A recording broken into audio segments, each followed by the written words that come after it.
one of the hosts for this event, along with local church leaders that on our committee were represented by the Reverend Scott Markley, who you'll meet in just a moment, who is the pastor at First Baptist Church, where we are right now, along with John Modis, who is with the Episcopal Church of the Good Shepherd. They represented a large number of churches in the greater Lake Wales area that network together on a variety of programs and services. We were also joined by representatives from the Lake Wales Police Department, Deputy Chief David Black, who is here this morning, and by the Lake Wales Fire Department, Deputy Chief Roy Wilkinson, who is also here this morning, along with Care Center staff. Our main leader for pulling this off through all the planning has been our coordinator for health services at Lake Wales Care Center, Mr. Pete Petrowski. Can you help me thank Pete for all of the work that he's done?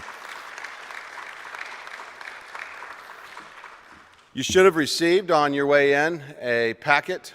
Yours may be orange or some other color, but you should have a packet with a lot of information in it, and you will maybe gather more information today at the exhibit booths or in the breakout sessions, and so I encourage you to accumulate that.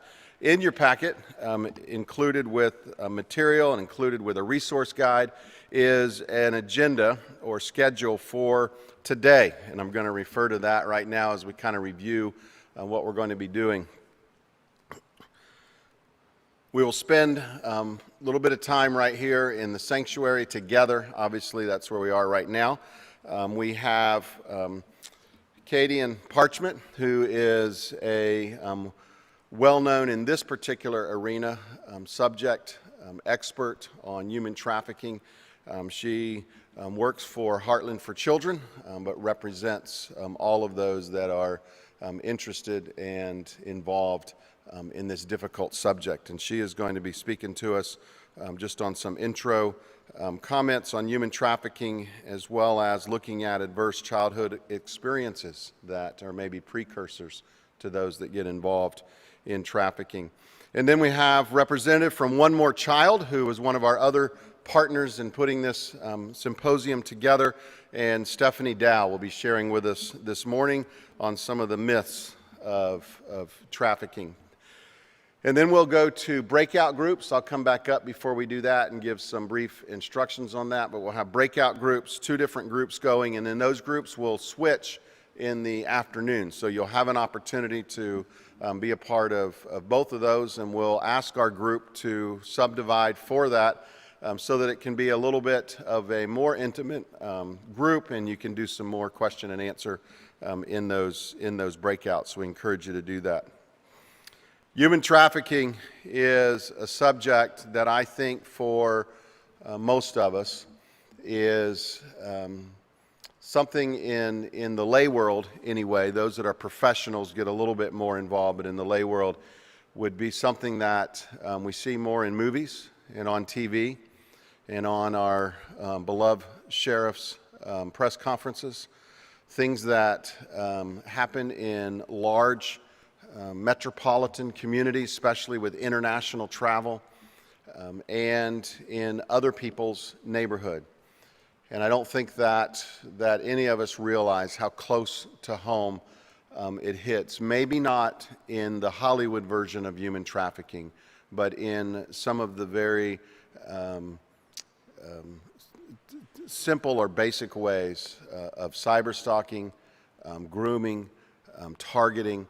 And these are things that hopefully, as we go through this day, that our minds and hearts will be opened to ways that we can identify, ways that we can help interject ourselves appropriately into situations that we think might be a threat or precursor to trafficking, and then ways that we can help those that are involved in this to find the resources and the services needed to help them to move forward. So I'm looking forward to learning with you and being enlightened along with you today as we look at this very difficult subject together. The couple of just quick logistics. Again, I'll come up about our breakout groups in a little bit. We do have a number of of booths, exhibits out in the lobby area. I encourage you as we go in between breakout groups during lunch to make sure that you peruse those and glean information and networking from those that are there. And we appreciate those that have come to be a part of that. Restrooms are also right off the lobby. Men's room is right here off the back door to this direction, stage right, and then the ladies is over in this direction if you need those at any time. There is coffee and water in the fellowship hall, and so if you need some refreshment, also there are snacks around at various places. We would ask that in the sanctuary, specifically that you limit any consumption just to water in here, if you would, please. Other than that, in the fellowship hall and out in the lobby, please make yourself to take use of that. And then as was advertised, and you hopefully are aware, we do have lunch provided today, and that is courtesy of our sponsors, and so hope that you'll be a part of that, and again, network during that time. With that, I am going to ask Pastor Scott Markley to come up, the pastor of First Baptist Church. Scott, thank you for allowing us to be here for this event and for graciously you and your staff opening up the facilities for us. Scott's going to come and welcome you again and open us up in prayer. Thank you, Rob. Thank you each for being here. Appreciate your concern about this topic, and let's just pray and give this day to the Lord, okay? Father, thank you for the gift of this day. We are grateful for it.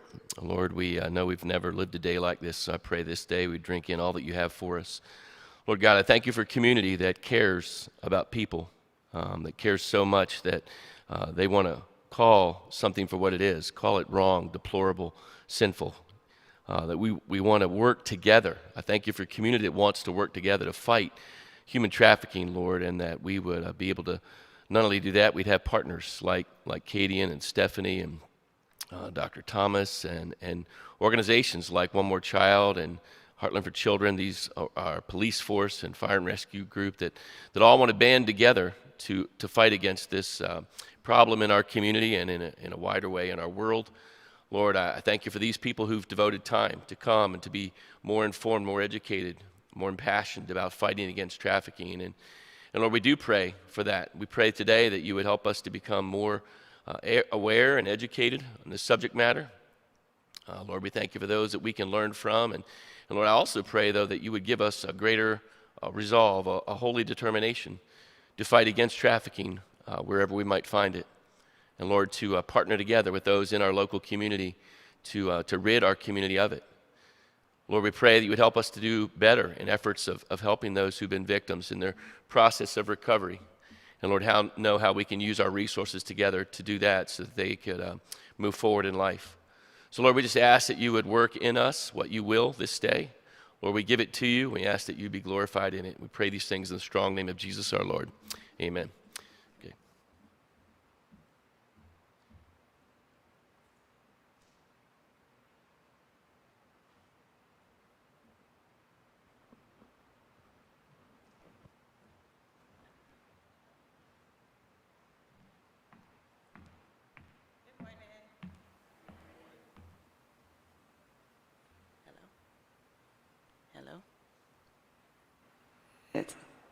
Can you hear me? Oh, we have power. Okay, I scared myself. All right, good morning, everyone. Oh, okay, there you are. My name is Katie and Parchment. I will be one of your trainers today. We have a couple more trainers who are going to be blessing us with their knowledge as well throughout the day. So we're super excited to be here. I'm going to start off the day by talking to you a little bit about ACEs, Adverse Childhood Experiences, and then we'll go into HT Mythbusters, Human Trafficking Mythbusters, and like you said, we'll break out into sessions where you get to split, and so you won't miss a presentation. You'll either see my presentation or the other presentation, and then you'll flip-flop in the afternoon. So we wanted to make it like that so that everybody has an opportunity to really hear the presentations and know what's going on. In the last part of the day, we're going to have a panel discussion. with myself, Marion Thomas, and a former law enforcement officer who's going to just answer some questions. So as the day goes by, if you think of any questions or any comments that you want to make, feel free to ask beforehand, but if you want to reserve them for later on this afternoon when we come back together as a big group and the panel discussion is taking place, then you could do that as well. Okay? All right, so a little bit about me. My name is Katie Parchment, like he said before. I work for Heartland for Children. I've been in the child welfare arena for about 14 years, almost 14 years. Started off as a child protective investigator with DCF, then moved on to be a supervisor in a specialized unit called the institutional unit at that time. And at that time, we investigated all cases having to do with cases against foster homes, daycares, group homes, schools, and all the human trafficking cases for Polk, Highlands, and Hardy counties. So that's really when I got my feet wet in this field and started saying, what in the world is going on? And to remind you, this is like 2008, around 2008. And so, you know, at that time, there wasn't a lot of talk about human trafficking. A lot of times it was like, oh, he's a predator who is molesting a child. But now we need to start normalizing that word of trafficking because this is a crime, right? And so, you know, the cases were not as often then, but then in 2009, DCF added that maltreatment to their child welfare index. And so now those cases could be called in as such. And one of the things with the department is that the person who the allegations are against have to be a caregiver. Well, with human trafficking, it doesn't have to be. And so that opened up the door to boyfriend, uncle, cousin, friend, neighbor, schoolmate, parents, whoever could be listed as a alleged perpetrator in those cases. And so I also have been a part of the Human Trafficking Task Force since its inception, and that is required by the state to have a task force that includes people from child welfare, from law enforcement, nonprofit organizations, the lead agency for the areas, which is Heartland for Children, as well as people in the community who are passionate about this cause. And so if you guys are interested in participating and being a member of the task force, by all means, let me know. I'll get you the information. We do a little Q&A form just to make sure we know who's interested in being a part of this. But it is very insightful. January is Human Trafficking Awareness Month, and so there's always a lot of activities around that. And because of COVID, you know, we've had to pivot in how we present information during that time of the year. But last year we had an online symposium at that time, and it was very successful. So I would encourage you guys to do more research, find out a little bit more about what's going on, just so you're knowledgeable about it. Also, as a part of being on the task force, I do a lot of speaking events, but as a part of being a person who cares about this community, I do a lot of speaking events. And so I'm very passionate about human trafficking awareness, very passionate about making sure that everyone is aware about what's going on, and we don't just say, well, it's those people in those communities. It's not really our issue. Well, it's everyone's issue, okay? And so feel free, if you have any questions, if you have any thoughts, anything you want to interject, feel free to say it so that we could have a lively discussion, because I like to engage with you guys, all right? Is that okay? Is that okay? All right. So we're going to start off adverse childhood experiences. Have you guys ever heard of ACEs before? Raise your hand if you have. Okay, good. Wait, first, let me ask a quick question. Who do we have in the group, in the audience? Do we have anybody from law enforcement? I know we do. Okay. Anybody from medical field? Anybody from schools? Oh, hey, school people. Anybody from the child welfare system? Okay, hey, friend. And anybody from the community who's just interested? Love it. All right. So I'm going to talk to you guys a little bit about ACEs because we thought it was important to kind of bring this discussion into what we're talking about today so that you understand about trauma and toxic trauma. And I'm probably going to be looking back or looking down a little bit because I need to see what's coming up next. I'm getting old, y'all. So my memory is not that great. But I want to make sure that if you don't know what ACEs are, that we start having that as a part of our conversation. Because When we talk about adverse childhood experiences, we talk about trauma. And when we talk about trauma, we talk about something that affects a lot of us every single day. But if we don't come and understand people's point of view from a trauma-informed lens, then we're not going to be able to really support them in the way that they need supported. Okay? And so part of that is also understanding our own trauma and how that affects how we interact with other people. So we're going to do a quick training on that, and then we can have some questions afterwards. So what is ACEs? Let's see if my clicker's working. Yes. Traumatic events that can have negative lasting effects on the health and well-being of children. Right now, I am charged at my job with overseeing a grant that has to do with ACEs and implementing ACE screenings in 4 of Central Florida Healthcare facilities throughout Polk, Highlands, and Hardee counties. And part of that screening is screening adults and children to find out what your ACE score is. And I'll give you a little bit of background about what that is. So between 1995 and 1997, Kaiser Permanente got contracted through the CDC to do a study on ACEs. And this really came about because 2 doctors on 2 different coasts were realizing that they were treating people, they were doing research. One was doing research, one was treating people for obesity. And they realized, the one who was treating people for obesity realized that a lot of the people were gaining back the weight because they were not coping properly, because they didn't develop appropriate coping mechanisms. And when he started digging a little deeper to ask questions about what in the world is going on, a lot of it went back to childhood trauma and things that happened to them in their childhood. Anybody ever watch My 600-Pound Life? Raise your hand. If you notice on that show, a lot of the people on that show refer back to things that happened to them when they were a kid.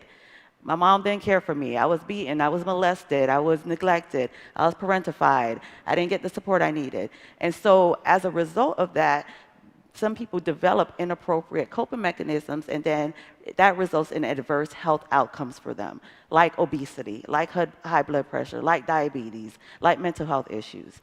And so because of that, they did this study, and they realized that correlation really early on and said, well, let's just see if it's just these ladies in this area or if it's something that's really affecting people across the nation. And so they surveyed about 17,000 people, and they were very, very good at making sure that they weren't going to the inner city kids who we know, come from hard places and only surveying them. Because we know that, right? We know that it's hard living when you're on survival mode at all times. But what they really surveyed was middle-aged white women who live in the suburbs, who you would think have the best life and best upbringing. And what they realized is that a lot of them suffered from ACEs.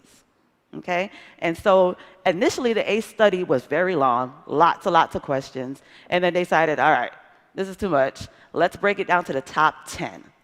And so they did the top 10, and when you look at the top 10 questions, if you say, yep, this happened to me as a kid, yep, this happened to me as a kid, and you get 4 or more, then that's considered a high ACE score.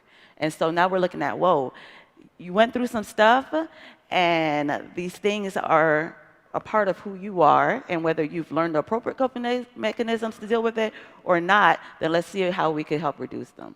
And so what we're doing in the grant that we have is really looking at that and seeing, if we have little Johnny who has 2 ACEs at the age of 4, and these are simple things, and I'm going to show you what they are. Physical abuse, not so simple. Physical neglect, emotional abuse. The household member who is addicted to drugs or alcohol, or your parents have divorced, or you witnessed domestic violence, sexual abuse, you lost a parent, and with COVID, a lot of people have lost caregivers, right? And so you get a point or a check mark for everyone that applies to you. And so when we look at a kid who may already have 2 or 3, then what can we do as a community to help reduce that number or from increasing in the future? Right? What has happened has already happened. So we can't say, oh, well, we got rid of 2 ACEs. It's happened. But can we prevent additional ACEs from taking place? And that's the whole point. That's what we want to look at. What safety mechanisms can we put in place? Because we know traffickers look for kids who come from these hard places. They look for adults who have cracks in their well-being. And they take advantage of, oh, you were sexually abused? Yeah, let's talk about it, because I was too, or I'm your person who's going to save you. And so they will take advantage of somebody who's experienced a lot of ACEs just by conversation, just by engaging, and say, let me use that to my advantage because I could see that you're broken. Okay? And so I want to weasel my way in to be your comfort, to be the person who protects you from ongoing abuse, to be the person who is there for you because no one else has been. And that's not true. But because they're manipulators, they will take that and take it and use it to their advantage. So adverse childhood experiences have been linked to risky health behaviors. So because I have so much trauma and I have so much stress and I have so much anxiety and PTSD and I'm acting out, I don't really care. So I'm gonna do what I want to do. I'm gonna jump off of this roof. I'm gonna sleep with whoever I want to sleep with because I'm just trying to cope. Is it appropriate coping mechanisms? No. But who taught me? Who's discussing this? Is my school talking about it with me? Do they know what's going on? Do they know that I didn't have food last night? Do they know that I'm late to school today because my parents were fighting all night? So that's the reason why I can't keep my head up and to do this assignment that this teacher is fussing at me about? No. So I'm going to keep it in, and I'm going to continue to experience this, but I'm going to confide in that one guy or that one girl who's become my best friend. Okay? Chronic health conditions, like I said, it really does have a correlation between some adverse health outcomes and then life Thank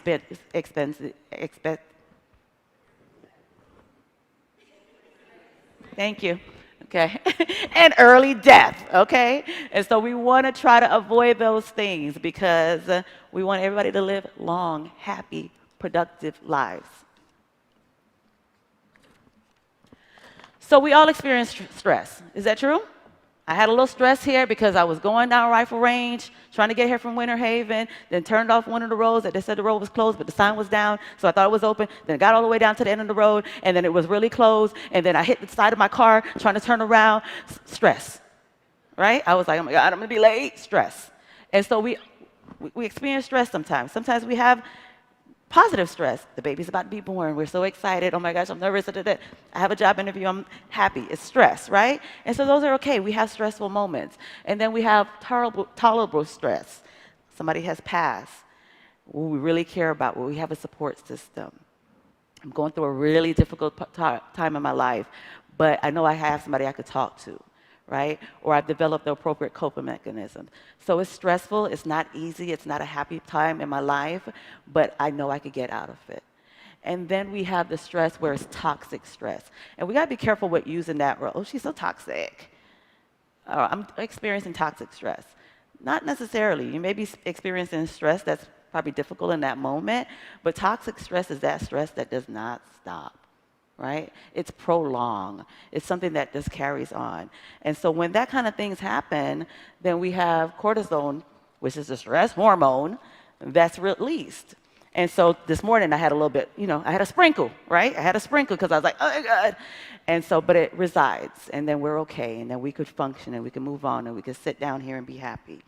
And then we have the moments where it gets a little bit more intense. But when we talk about toxic stress, think about a sponge. My sponge this morning got damp. By the time I got here, it dried out a little bit, okay? When we think about a stress that is toxic stress, that sponge just continues to have water poured on it. It never, ever evaporates, and it never kind of soaks up. And so when that happens, that frontal lobe, that reasoning, that trust, that concrete thinking goes out the window. It's not as strong. That memory, when people are questioning survivors, what happened? Tell me exactly what happened.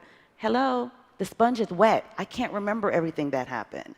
I'm trying my best, but my mind has been so flooded with cortisone because I experienced so much stress episodes that it just never has dried out. So some of the functioning is not going to be all the way there, okay? And so keep that in mind as we're dealing with survivors, as we're interacting with kids who come from hard places, who are constantly living in the survival mode. That sponge is damp. It's wet. Some of the trust issues are going to continue to be there. Well, I care about them. I'm a foster parent. I care about them. I'm their teacher. I'm their guidance counselor. Why can't they trust me? Wet sponge, okay? That doesn't mean that it won't ever dry out, but have a little empathy, have a little understanding, and give them a little grace, because there's been some damage there, literally because of all the stress that they have lived through. And kids are resilient. Are kids resilient? Yes, adults are too, but you'll be surprised. And I've dealt with some really, really serious cases throughout my career, and I've seen where kids, I'm like, whoa, how? But you're stronger than you know. Don't we know that? Oh, did I? Okay. And so, like we said, loss of sociability, loss of avoiding people. I don't want to go to school. I'm going to call it out to work. I'm not going to participate in different things. I want to be in my own little cocoon sometimes. The risky sex, the crime, those are all things that could happen when you have that overflow of cortisol and the sponge does not reside. So why should you care about this? Why? Well, when we understand trauma and how it affects families, when we understand trauma and how it affects our community, and then we could help to reduce the number of incidents of ongoing child abuse, neglect, threat, and harm. We understand that there's trauma taking place in this household. How can we intervene as a school, as a community, as a child welfare system, as a legal system to help strengthen the family? Okay? Remember, we're dealing with adults who were children who didn't address their trauma. And so now it's kind of generational, right? And so if we understand trauma, if we understand ACEs, if we understand the need for intervention, then we could hopefully change some behaviors and be able to help families parent better and reduce the incidence of abuse, neglect, or threat and harm. Strong, stable, aware families are essential to having a great community for our children to grow up in. We want a community where our families feel like they're included, where they feel like they're getting the resources and the help they need, so that our kids could be in an environment where they feel happy and healthy and strong. This isn't the 60s in, some faraway place where it's a little cul-de-sac and nobody has access to your kids. We have a new world. They have the world at their fingertips with what? Their cell phones. And so if we could create environments, even here in Polk County, in Lake Wales, where it's strong, where it's healthy, where it's something where we want our kids to be a part of, then hopefully that will spread out and it will be a better place for our kids to be raised in. Because ultimately, it's about them, right? The next generation and making sure that they're secure. Toxic trauma and high ACEs contribute to risky behaviors that can result in incarceration, harm to others, and inappropriate coping mechanisms. So now we have the jails overrun. Now we have somebody who doesn't know how to cope properly doing things like driving drunk and possibly hitting one of our loved ones. Now we have situations where a parent is not taking care of themselves or their kids because we're getting high or we're hanging out all night and not developing those appropriate coping mechanisms, or not paying attention to our mental health, not getting the mental health treatment that we need because we just are coping in the inappropriate way. Okay, so it's important for us to understand and normalize a conversation. Let's have a conversation. The pink elephant in the room needs to go away. Let's talk about the trauma. Let's talk about how to heal. There's like I said, direct correlation between the health outcomes and high ACEs. And I will tell you that some people who don't know that they have high ACEs and that it's affecting their health oftentimes visits the ER. And so those ER visits cost money. And guess who pays it? Okay? And so it comes back to us. It comes back to making sure that our community is helping and engaging in a way that helps to strengthen the community and not make it something where it's now a burden. Okay? We want people to go to the ER so they won't overwhelm the staff, but go to the ER for what's really appropriate and what they need help with. Some people who have anxiety or who have a need for connection because they have high ACEs or they haven't engaged properly will visit the ER very often. I have chest pains, maybe an anxiety attack, but did you work through that? Are you getting the help that you need in the appropriate place to deal with that anxiety or that panic? Okay? And then, like I said before, traffickers will look for it. One thing I want you guys to keep in mind is don't ask what's wrong with you. What's wrong with you? Don't do that. That sounds very what? Judgy. But ask what happened to you. Because something happened. How can I help? Not what's wrong with you, but what happened to you. Keep that in mind. So how do we get through this? We have a thing called trauma-informed care. And we practice that at Heartland. We practice that in our system of care, where we understand that we need to reach people through a lens of trauma. So what does that look like? Realize, recognize, respond, and resist. Okay? Realize the right steps of trauma in our community and understand the potential paths to recovery, because recovery is possible, and we need to encourage that as well. The signs and symptoms in clients, families, and staff about what trauma is and that they're experiencing trauma. Do they even know what's going on with them? A lot of times, and I give the ACE screening to the staff at the medical facilities for them to understand. A lot of times, we're checking off a couple that belongs to us too. So do we recognize some of the signs as we're engaging with our population that they may be experiencing trauma? It's not what's wrong with you, but what happened to you. Okay? Respond in a way that is trauma informed. And so it's forget the victim blaming, forget the, you're just a bad kid, forget the, let's just lock them up. Let's try and figure out how we can help appropriately. Okay? And then try to resist re-traumatizing someone. Understand what people's triggers are. If you are working with a family, if you're working with a child, and you notice that every time it's pizza day. Every time it's pizza day, little Johnny gets in trouble. I'm gonna run, I'm gonna fight, I'm gonna do something so I won't have to go to lunch and eat pizza that day. And find out the history. Because could it be that little Johnny was forced to eat pizza that he vomited up every day for the last week and a half? And so the smell of pizza is a trigger for him, and he would rather get in trouble and avoid going to the cafeteria than being around you guys? Or being around the pizza. Ask so that we won't re-traumatize. Because if we don't know, then sometimes we inadvertently do it. And then we always want to encourage that resiliency is something that we know that people are able to obtain and sustain. Okay? Kids are resilient, like we said before. Recovery is possible. And so we want to encourage that. Stronger than you know.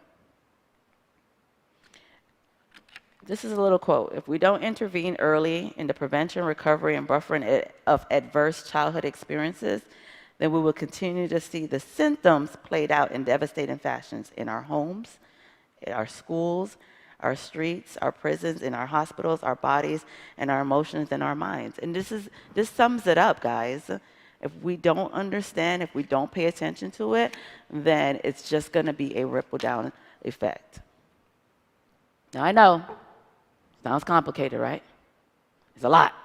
What is ACEs? What are the 10 things? It's a lot. But it's not that complicated. Like, literally understand your trauma. Understand what you're dealing with. Because if you're not the appropriate person to help someone, especially a survivor in human trafficking, then tag somebody in. Tag somebody in who's able to meet that need, because you may not be in a place where you're able to at that moment. Okay? And then understand others and their trauma responses. So it's not, oh, bad behavior. It's a trauma response. And so get a better understanding of who they are and what they've gone to. Work from a lens of what happened to you. Not what's wrong with you, but what happened to you. And then be trauma informed in your approach and in your interactions. Some people don't want you in their space. Some people don't want you to touch them. Some people don't want you to pry. Some people don't want you to kind of judge them or say, oh my God. Or, you got to be careful in our responses to when somebody's opening up to us, or if we're trying to engage and develop a relationship with a survivor.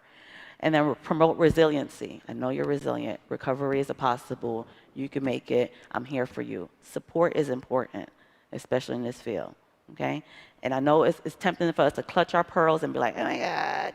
But we got to resist the urge and be willing to hear them out with their experiences.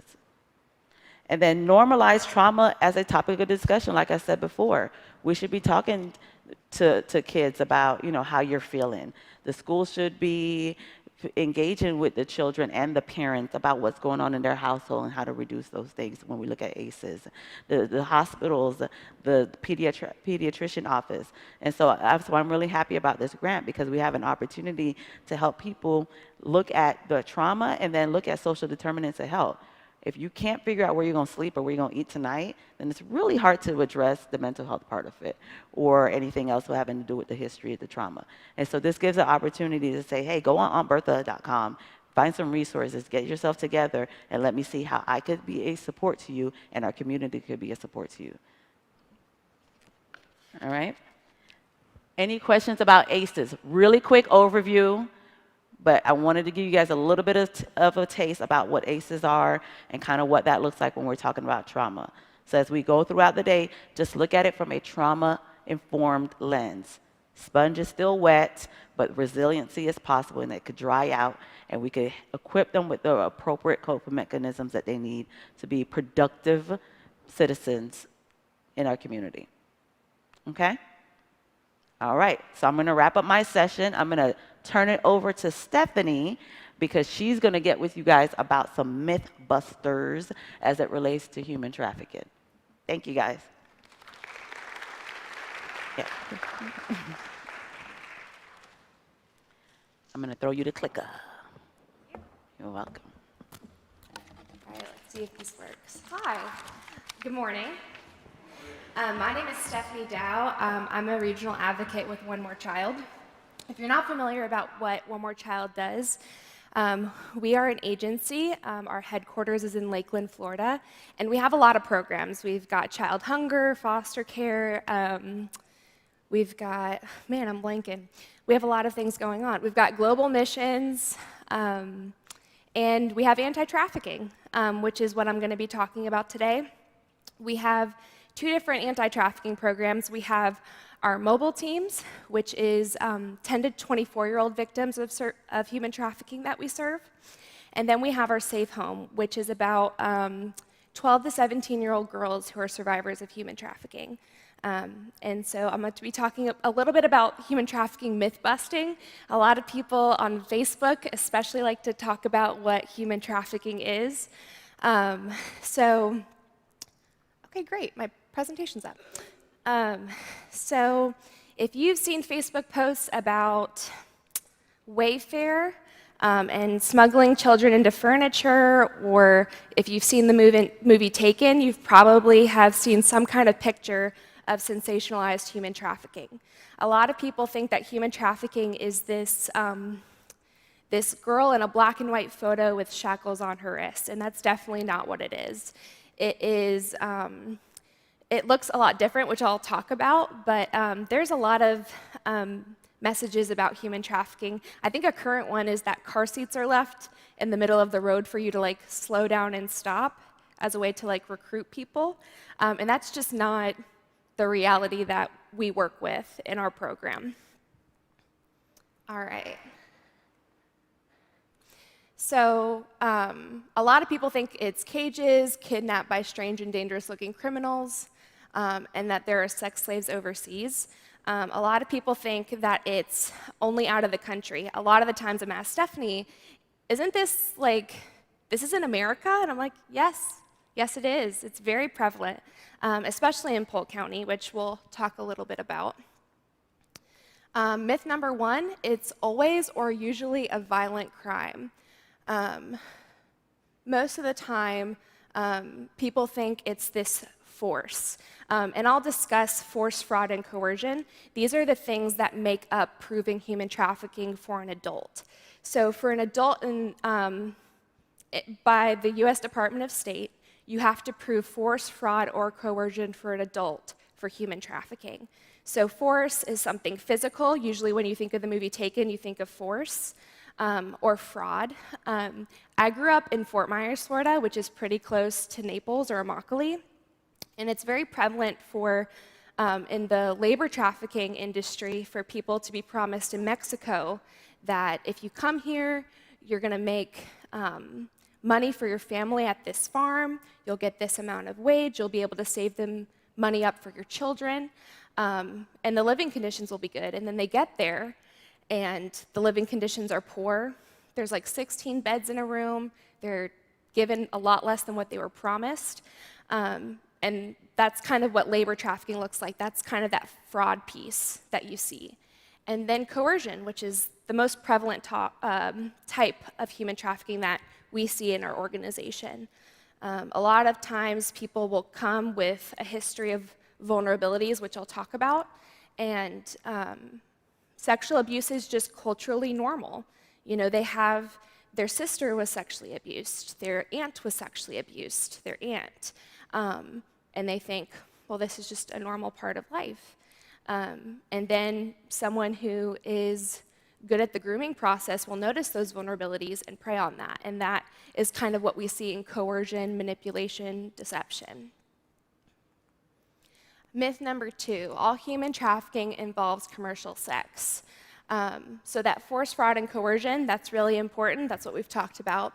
To get another person to provide labor or commercial sex, so there's not just sex trafficking. There's labor trafficking, and there's a host of different types of labor trafficking, not just agricultural, but in the tourism area. We're in Florida, it's a coastal state, so a lot of ports, a lot of places to get exposure to that. And there's a much wider awareness of sex trafficking because it's so sensationalized, because you see those Facebook posts or the Taken movie. It's more common. So these are the specific types of trafficking. You have escort services, massage, health and beauty parlors, outdoor solicitation. A long time, they were having this group of kids after school in Orlando come in like a bus, and they would just go from door to door selling candy. And that's a form of child labor trafficking, is harboring children and having them do that. Domestic work, residential, bars, strip clubs, and cantinas. Pornography is a huge one. Especially after COVID, the rise of trafficking has been significant. A lot of people don't even see their traffickers anymore, whether it's through Snapchat, TikTok, Facebook, Instagram. It's a way to connect with people and being able to go, hey, I really like your photos, building a relationship with them, telling them who they are that they might not be. And then after building that relationship, saying, well, why don't you just send me a photo? Why don't you just send me a video of you doing this? And preying on that vulnerability. And so some people don't even see their traffickers. Traveling sales crews, restaurant and the food service, peddling and begging, agriculture, which we talked about, personal sexual servitude, health and beauty services. Highlighting sexual servitude, back in the day, they had this web page called Backpage. Have any of you guys heard of that? Backpage? Yeah, it was like basically a Craigslist for people. And so what they would do is they would have a profile of a victim, and they would specify, you know, their hair type, the color of their eyes, what sexual acts they would perform.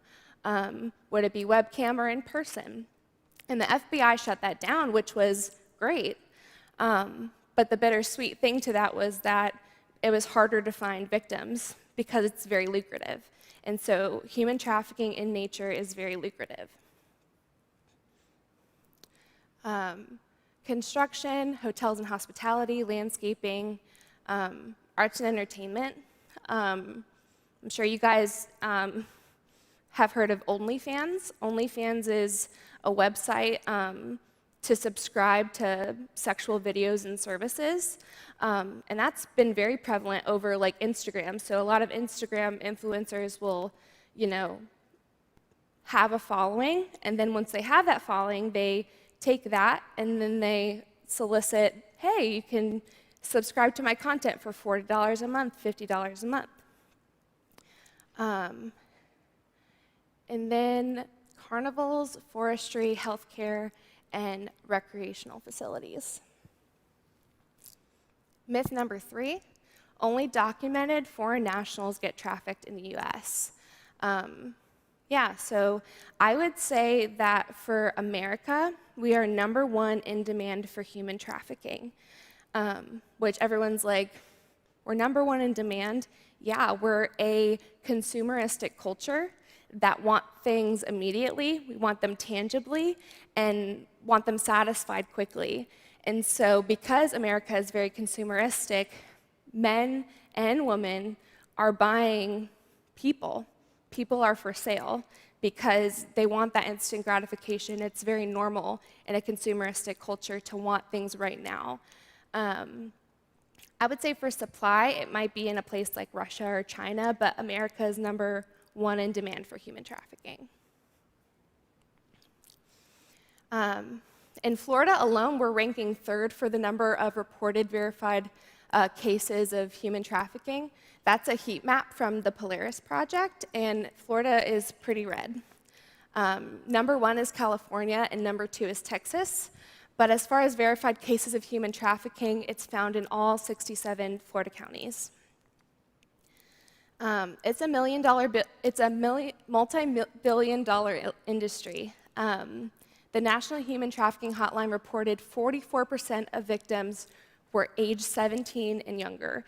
I would say the average age for a human trafficking victim is about 13 to 14 years old because it's vulnerable. I mean, remember when you were in middle school, it's a very vulnerable age to be at. You're forming, your ideas about yourself and the world and your relationships, and that's just an easy age to be preyed on. Myth #4, human trafficking only happens in illegal or underground industries. So like we talked about, human trafficking is prevalent in the state of Florida, and more than likely, statistically, it's more likely for a human trafficking victim to know their trafficker. So familial trafficking is very common in the work that we do at One More Child. It might be a mom, a dad, an aunt, an uncle, and even might be like a family friend that they know. But more than likely, our survivors that come in, it's someone that they've built a relationship with. It's not just a stranger. #5, only women and girls can be victims of survivors of sex trafficking. Boys are vulnerable. I mean, they're told to be tough in our American culture. They're told to be resilient and not show emotions. And so when a boy is groomed and trafficked, he's a lot less likely to say that he's trafficked because that might say something about him or his identity, his sexuality, whatever that looks like. So I would even say this happens a lot more likely than the statistics that are given to us.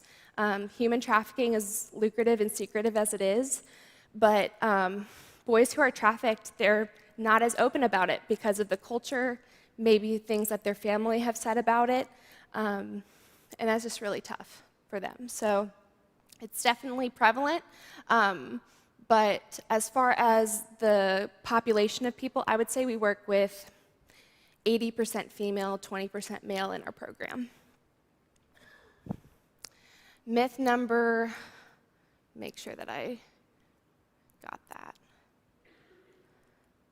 Myth #6, human trafficking involves moving, traveling, or transporting a person across state or national borders. A lot of people think that human trafficking is smuggling, and that's not the case. You can be trafficked in your own home, your own backyard. Like I said, some people don't even meet their traffickers. But smuggling involves illegal border crossing, and in fact, crime of human trafficking doesn't require any movement whatsoever. Myth #7, all commercial sex is human trafficking. That's a myth. All commercial sex involving a minor is legally considered human trafficking without proving force, fraud, or coercion. So for an adult, you have to prove one of those 3 things. For a minor, if there's any kind of transaction, it's automatically human trafficking if there's any sexual transaction. So we talked a little bit about that force, fraud, and coercion piece. And then myth #8. If the trafficked person consented to be in their initial situation, that it can't be human trafficking or against their will because they knew better. Like I said, the culture in a lot of our victims' lives is that, they're sexually abused as a child, maybe 4 or 5, it might continue. And then at age 10 and 11, they're starting to build abstract thought in their brain, and some of them might come away with the thought of, this is how I get my needs met. This is all I'm good for. This is what I do to survive, or this is how I get love. And so a lot of that isn't considered when someone looks like they're doing it intentionally. You know, is it intentional, or is that person groomed to believe that, you know, this is what they're supposed to be doing? Vulnerability is a huge deal.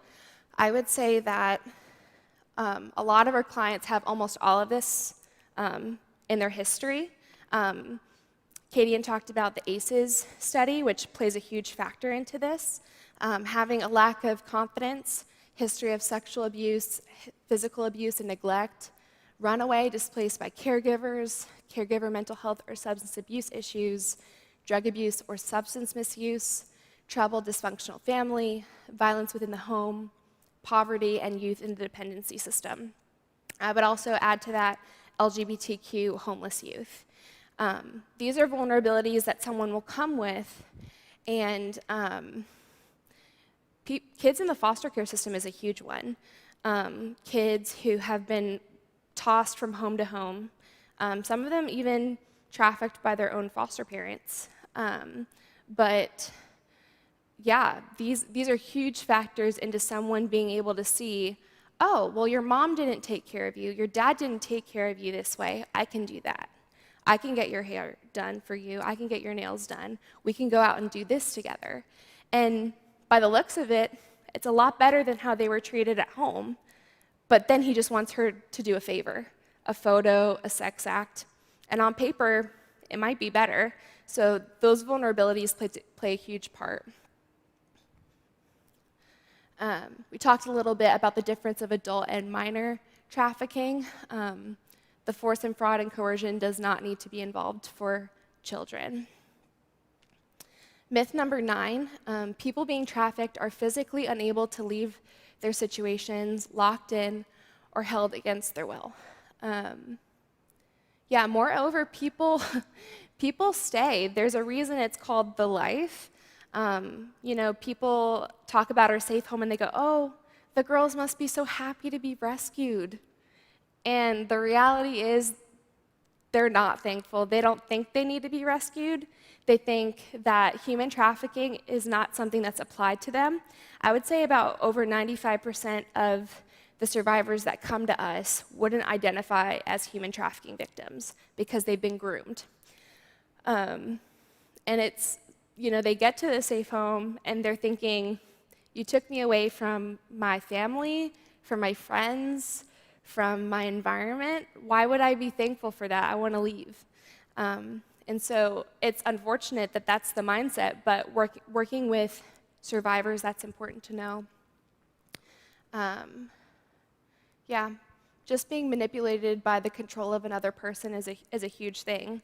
There's a thing called trauma bonding where you go through suffering or a hard time. It's almost kind of like Stockholm syndrome, where you've been around this person and you think, well, he's not all bad. You know, he's got these qualities, he's got, you know, he treats me well. A lot of traffickers are likable, you know, and that's a weird thing to think, but, you know, you look at the whole picture of who they are and you go, you know, they're not so bad. They just do this on the side, you know, but they feed me, they give me shelter, they're funny. That's why traffickers are so good at what they do. It's a part of that manipulation in that relationship. Myth number 10, human trafficking involves moving, traveling, or transporting a person across state or national borders. So again, human smuggling and human trafficking are different, and people are trafficked out of their hometowns. And myth number 11, traffickers target victims they don't know. So like I said, with that manipulation and that relationship piece, a lot of our girls would call their traffickers a boyfriend. So they would say, you know, oh yeah, my boyfriend would do this or do that. And the trafficker might be their own age, they might be significantly older, we see all of the above, but a more technical term for that would be a Romeo pimp.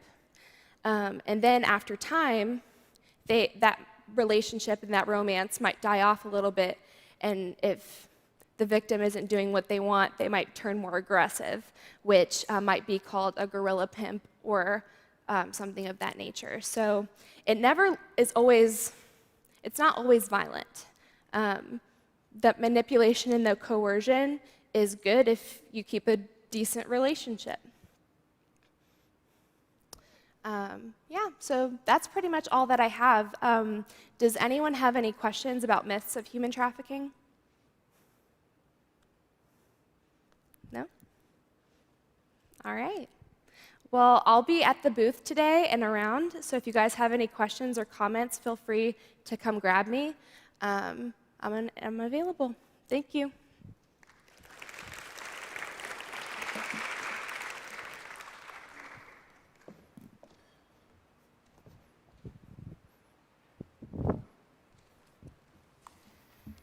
Thank you, Stephanie. Thank you, Katie. And you guys are awesome. Plethora of knowledge that I know may feel like at times you might be drinking from the fire hydrant here, but it's good stuff, and trust that you're soaking that in.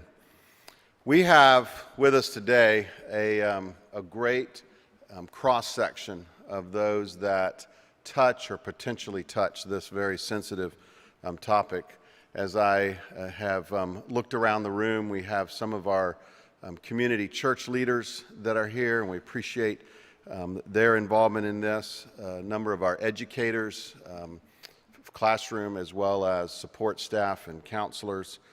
Students, give a shout out to the social work department at Warner University is here, and appreciate you guys being here. Parents, many of us parents and grandparents that are in the room, health and human service professionals are here with us. A number of our partners around the county through parachurch ministries and other social ministries. Care Center has a fantastic partnership with pregnancy care programs around the county, and some of them are represented here. They are also represented by the exhibit out in the hallway. Some of our free clinic partners around the county as well. And so we just appreciate the cross-section that we have here today. I do want to remind you that as we move about in between sessions that we do have the booths and exhibits. There are refreshments in the fellowship hall, which if you go out to the foyer, turn to your right, and the fellowship hall will be at the end of the hallway just past the exhibits and the booth, so you can go there, get some refreshments in between sessions. I do also want to let you know that at the end of the day, we have a survey that will also help us to capture demographically the information of who is here today, so we can get some specific information from each one that is here. If you are going to need to leave early, if you would please go to the Care Center display out in the foyer and get one of those forms and fill it out before you leave. We'd greatly appreciate that. If you're going to be here throughout the day, we'll have that for you a little bit later on. I also apologize for not commenting earlier. This is a mask optional event, as you have noticed. If you desire to be in a mask-only section, we'll ask that moving forward in the sanctuary here, that is traditionally in this section. So if you want to be in a mask-only section, you can sit over here. When we go to the breakout group, we'll have two breakout locations. One will be right here in the sanctuary, and when we go to this first breakout, that will be the one that Cadian is going to lead on Human Trafficking 101 and the impact on the community. And then our second breakout location is directly, it's through that door right there. It's in the music suite, the music practice, choir practice suite that's through that door and through the hallway. If you are out in the exhibit area or in the fellowship hall, there is another door on the right across from the fellowship hall that you can get into the music suite as well. So you can go at it from both directions. So in that workshop, will be working with survivors, and we have also from One More Child in this first breakout section, Michaela Klein, who's going to be leading that particular session. I think it would be good if you are here with someone else from your organization or ministry to maybe divide up in the breakout. We want to have some sort of equal representation in those two groups, so maybe kind of peruse what we have here and just kind of make sure we're equally divided. If you're going to be here all day, you're going to catch all of the information. If you're only going to be here for the morning till lunch or through lunch, then you'll want to kind of look at the outline there and see which one of those is of most importance to you. It's all very important, but sometimes we have to prioritize. I think that is all of the general announcements that I have, additions at this point. Are there any general questions or comments that you have right now? We are running a little ahead of schedule, not a whole lot, but a little bit ahead of schedule, so be a good time to take a little break and refuel, or again, the facilities are out off the lobby, and then our exhibits. So again, at 10:30, we will start with the breakout. In here will be Human Trafficking 101 and the impact on the community with Cadian, and then breakout group 2 will be working with survivors with Michaela Klein from One More Child in the music lab. With that, we will say, let's break. 10:30, we'll reconvene with our sessions.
All right, we are going to begin our breakout group. If you are waiting for a signal to go to the other group on working with survivors, this is your signal. Go.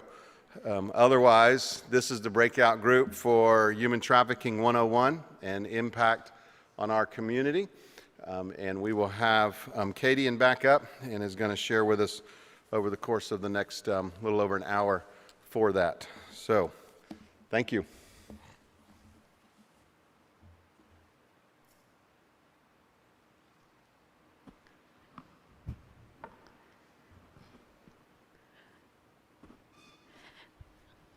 Hello. Oh, I'm on again.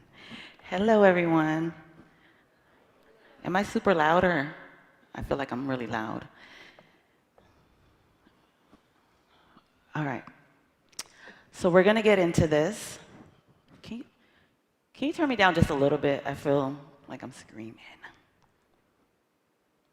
Thank you. I neglected to say before that I see one of my fellow task force members in the audience with her big Stop Human Trafficking shirt on, like in red. So please stand up for a second, let people see that we have everybody who's a part of this task force. She even came to model her nice shirt. Yeah.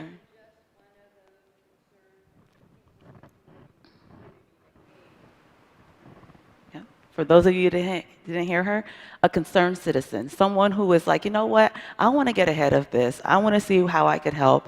I want to see what's going on. And if you guys are interested in participating and being a part of the task force, then you could do the same thing. So let's get into it. We're going to talk about human trafficking 101, learn some definitions, identify the profiles of a victim, of a trafficker, and then as a survivor. And we'll also talk about some of the behaviors that come along with this, understanding how to engage and assist a survivor, and using that strength-based and trauma-informed lens like what we talked about when we're dealing with people within this population. Oh. Well, my picture isn't showing. I don't know why my picture isn't showing, but the picture that I had up there was a picture of a wound, right? And it was a cartoon, so nothing too graphic. But it was like a wound that's opened up. And if anybody has ever gotten a really deep cut or a really deep wound, then you want to make sure that you do what? You treat it, right? You get some stitches, you put some ointment on there, you clean it, you take care of the wound. Because if you don't take care of the wound, what happens?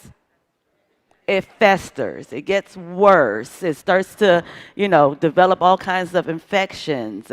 And then it becomes a problem where, unfortunately, we might need to cut it off to save the rest of us. And so that's basically what we're talking about today. Human trafficking is bad. Florida is one of the top 3 states, and our community, Central Florida, is kind of up there, and we're busy too. But we're not at the point where we are in crisis mode, where we're like, oh my gosh, this is really, really, really, really bad.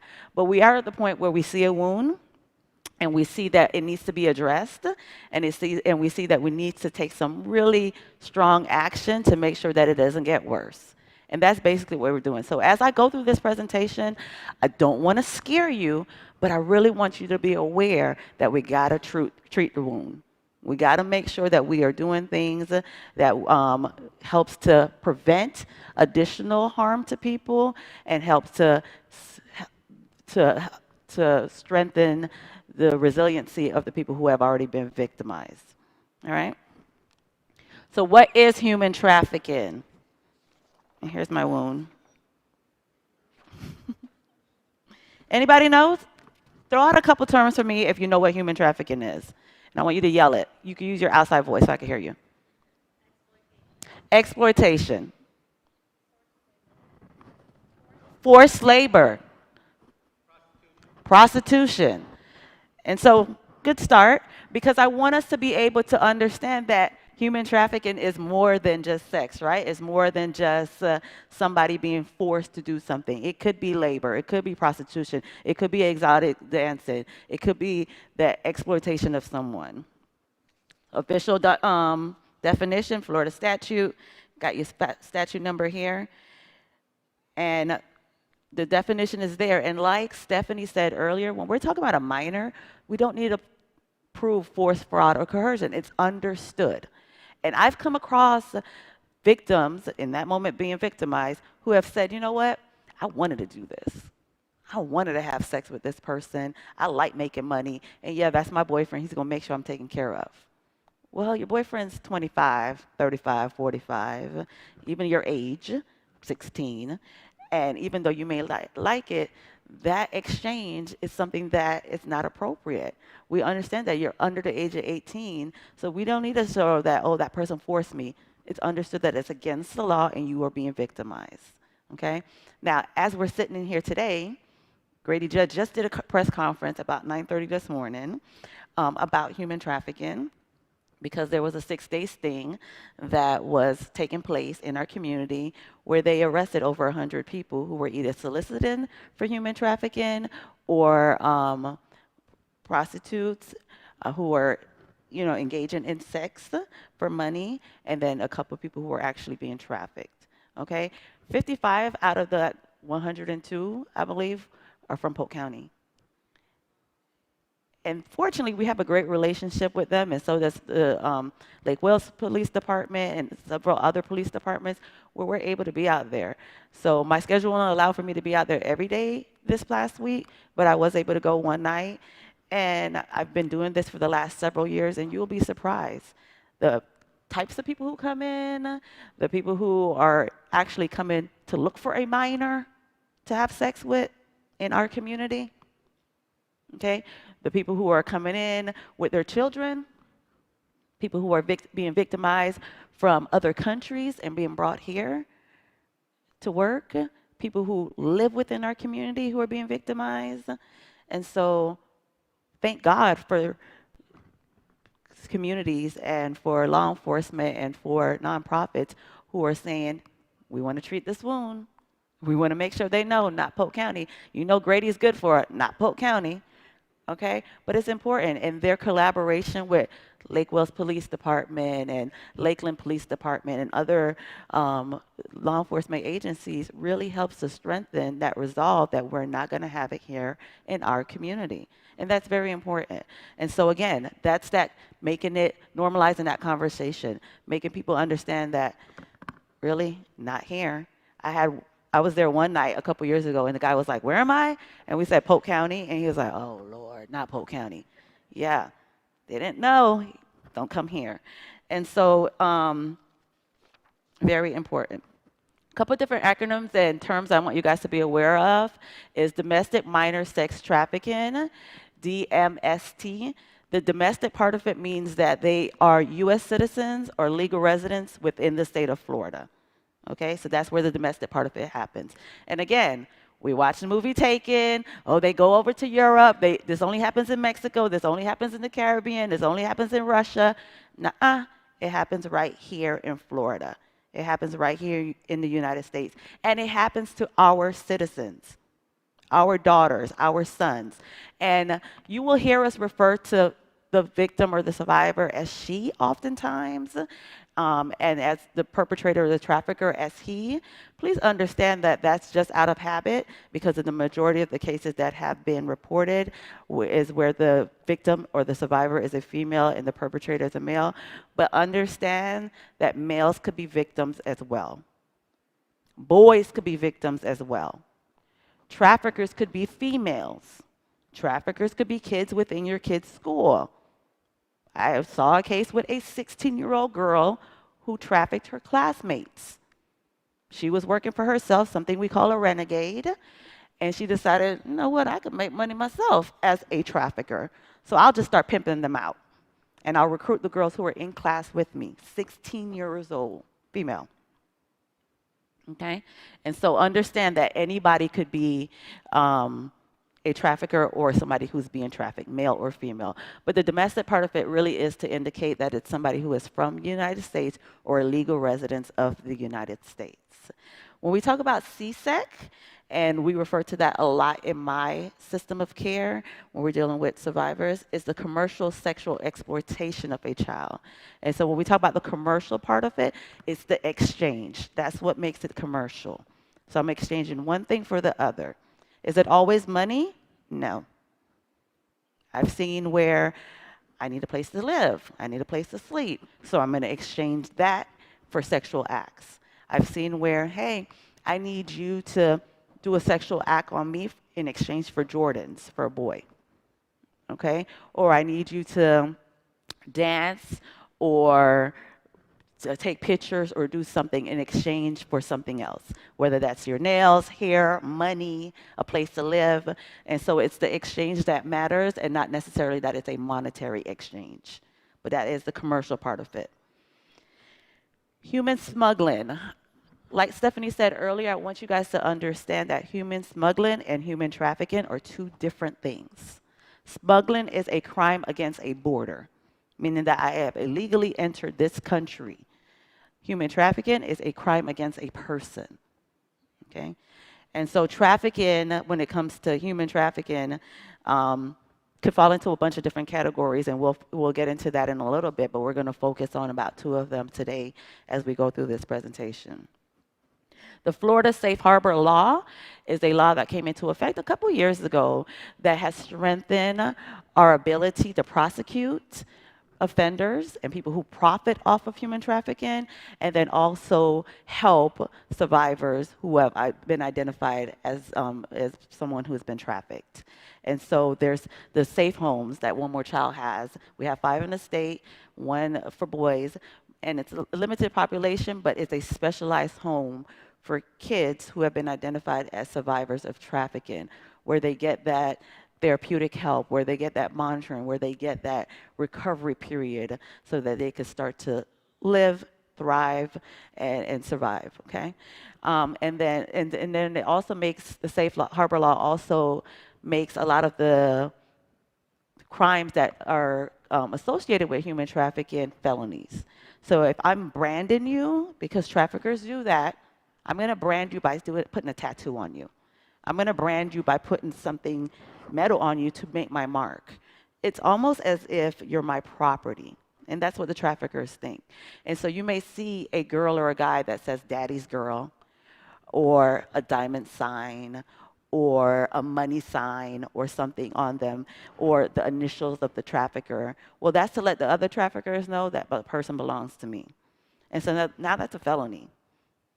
And thankfully, there's different programs and organizations out there that will help with getting rid of that trigger. Because imagine you're trying to recover. You're trying to get a job at a 9 to 5. You're trying to be productive because you've come out of the life.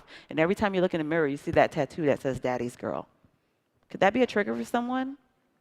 And so if we're helpers and we're trying to help somebody move on in life and be resilient, increase their resiliency, then maybe reaching out to a tattoo parlor and asking if they will cover it up for them, or seeing if we could get it laser removed, or seeing if we could do something with the hair, or growing it out, or whatever that survivor feels comfortable with to help them move on and be able to not be triggered every time they look in the mirror. And so oftentimes it's just us as community members and people who work in the field thinking outside the box to help a survivor with their everyday living. And that's okay, because a lot of people want to help. And that could be that tattoo artist who's like, I could cover that up for you really easily, and we could help with that kind of stuff.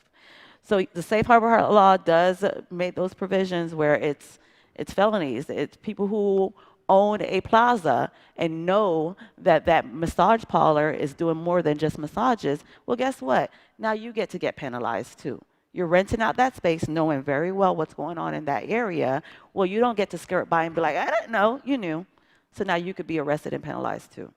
Okay, so this is what these kind of laws that the state of Florida has implemented, and the feds, that will help us reduce that number, help us deter people from being a part of this life. And when we tell people who want to purchase, we call them Johns a lot of times, okay? Any actual Johns in the room? Okay, don't be offended, sorry. If your name is John, for real, in real life. All right. Couple more details about that coercion, using it for labor services, first-degree felony. Human trafficking offenses can be prosecuted as a RICO. So again, that's that dollar, that's that money amount, that's you owning different places.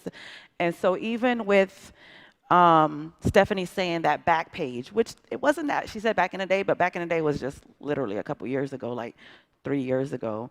But Backpage was a big website. And like she said, it was the Craigslist of finding people to be trafficked. And sometimes they would be very overt about it and very obvious, and you could tell that this person is for sale because of the pictures and because of the poses. But sometimes it would be a little bit more covert, where it may say 2015 yellow Mustang, never driven before. Well, what could that mean? 15-year-old blonde girl who's a virgin. Okay? And so sometimes, depending on how it was, they could put different things on there where you're like, oh, I just want friends for massages, or you just need someone to talk to, reach out to me. But this was a way that the traffickers were able to trap their girls, track the sales, set up dates. And it was also a way for law enforcement to be able to identify a little bit better. And there's different apps and different programs in place. There's an app that actually you could upload pictures of the hotels that you stay in, so that when law enforcement are looking at these kind of pictures, they're looking at the background to see if it's a hotel that you've been at that they're familiar with, so that they could match it to see if they could identify and locate that victim. Okay? And so there's ways that you, as a person who's just going on vacation or just hanging out, could even help with the fight in trafficking. We have little stickers that you could put on the bathroom doors as you're going through different truck stops. Say, hey, if you're a victim of human trafficking on the inside stall, call this number. And so again, there's ways that you guys could engage and help without being at the forefront of chasing a car down, because safety first. We don't need y'all pretending like, it's law and order. We need you to be safe as well, but gathering information or helping from how you can.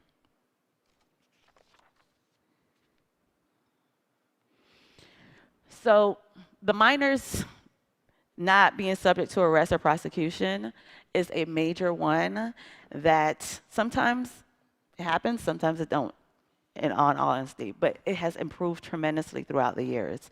I know in 2008 when we first started this and I got a case, my first human trafficking case, someone had called in because they had taken a similar course like this with you guys, had recognized some labor trafficking taking place and really wanted to step in to assist. By the time I was called, and this was like 11 o'clock at night, and about to make contact out there, law enforcement had already released the child to the ride that he had gotten from Orlando to Polk County to sell things in labor trafficking. And so there was a lack of knowledge, but throughout the years it has tremendously increased. And so there's relationships where law enforcement will call agencies, will call the department, will call providers to say, hey, intervene, step in, and let's see if we could get them the services and the help they need without getting them arrested. Some of these laws have also given the ability where records could be expunged. So now that I'm an adult, now that I'm out of this life, now that I'm trying to recover and be more resilient, then when I'm trying to look for a job, this doesn't have to pop up.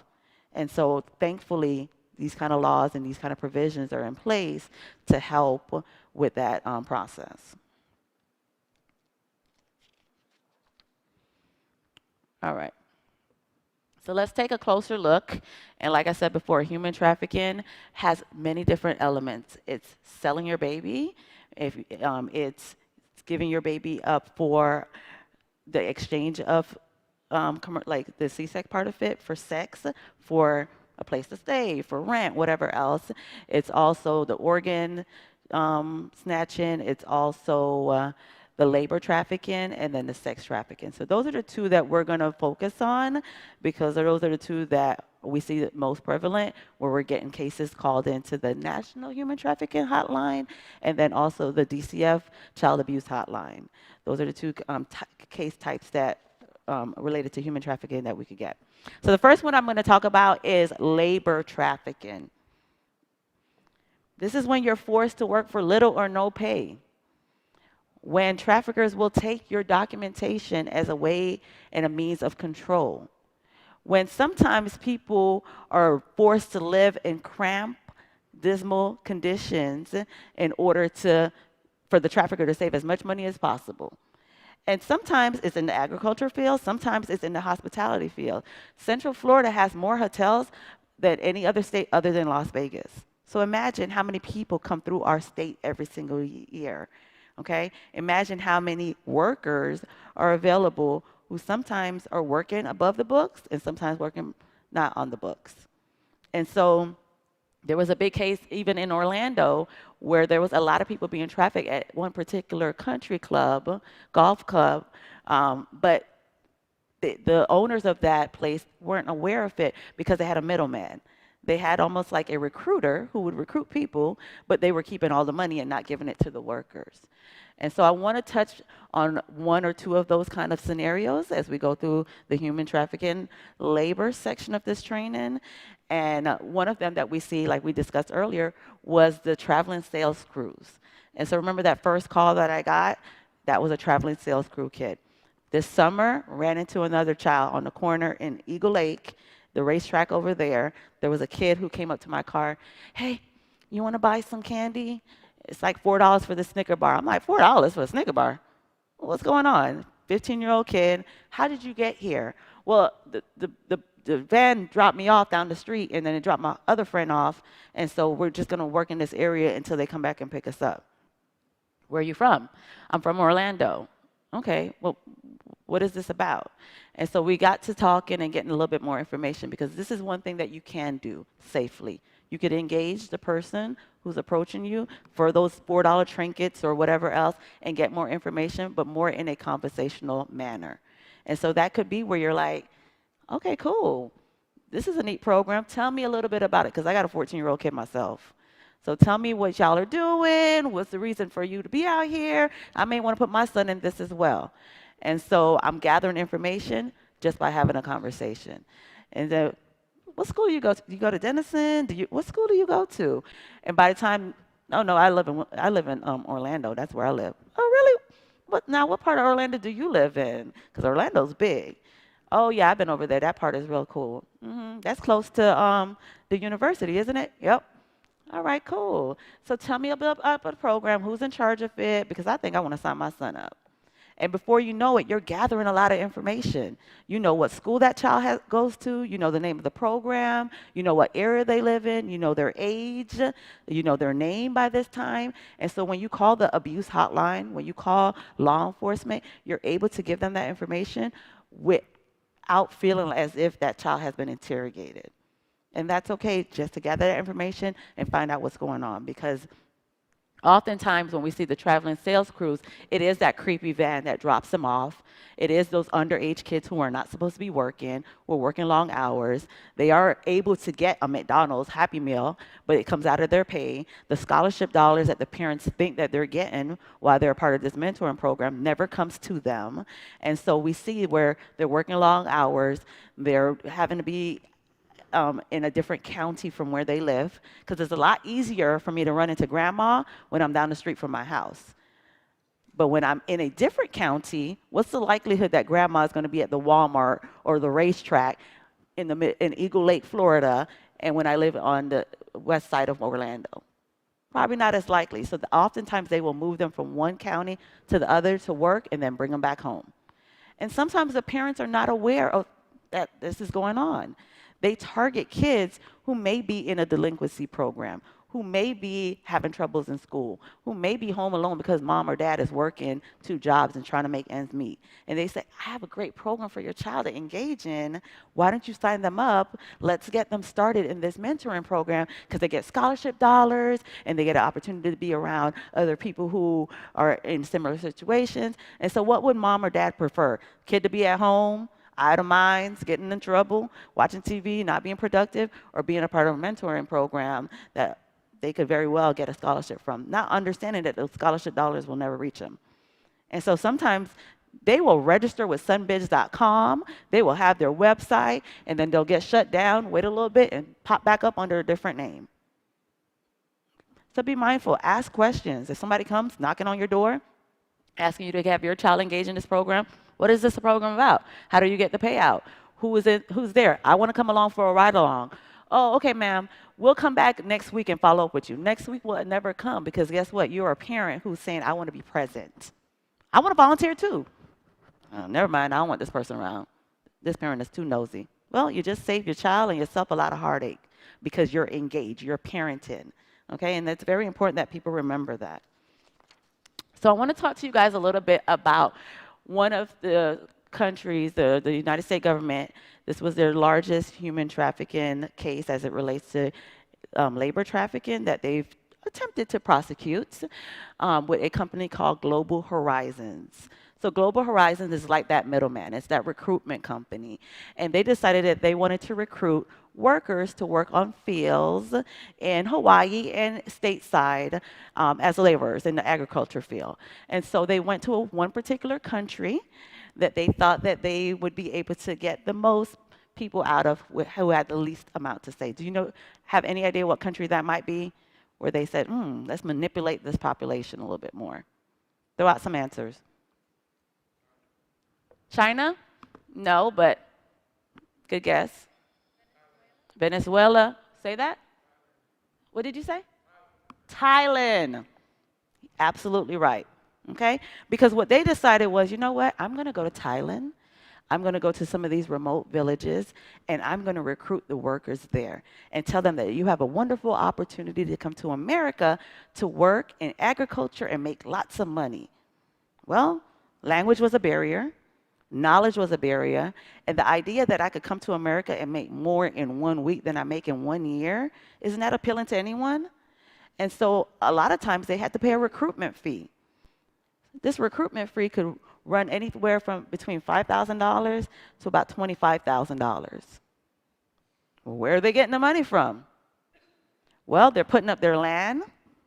They're going to that one rich family within the community and saying, hey, can I barter with you? Can I get a loan? They're going to the bank. They're going to whoever they can. They're pooling their money within that community, because if you get out, then that gives us an opportunity to get out, right?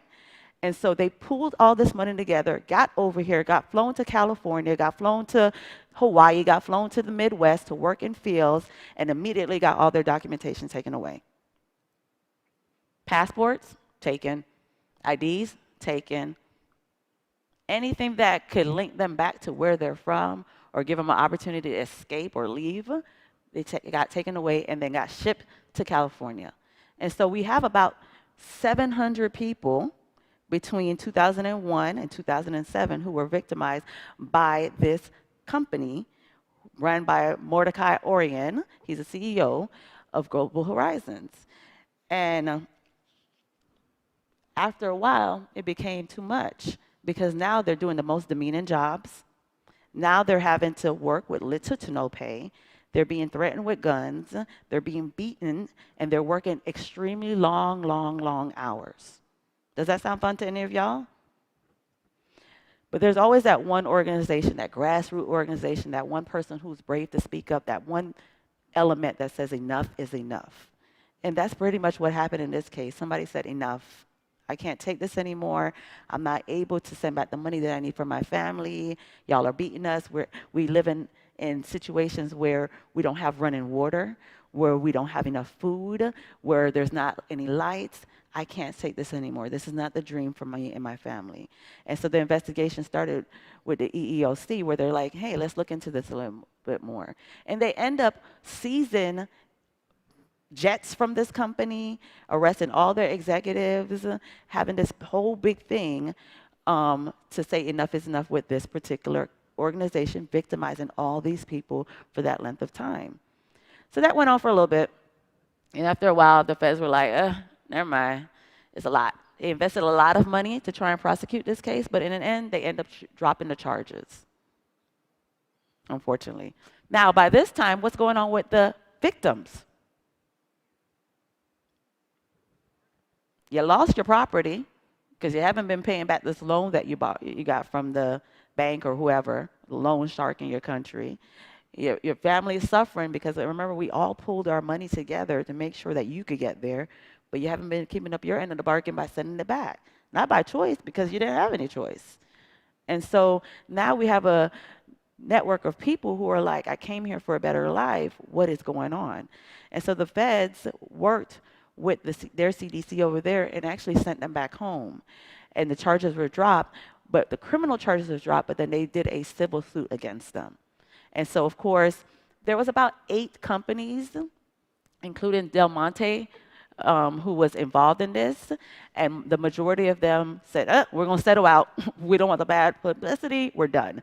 But there was two, including this company, Global Horizons, who said, no, we're not. We're going to stick this through. Because remember, there is the victims of the labor trafficking, and then the middleman is Global Horizons, and then the farms that they were sent to. So a lot of the farm owners were like, we weren't aware that this was going on. So, but because of the publicity and the money that it would take, a lot of them were like, we'll just settle out because we should have been aware. Okay? Ignorance is not an excuse.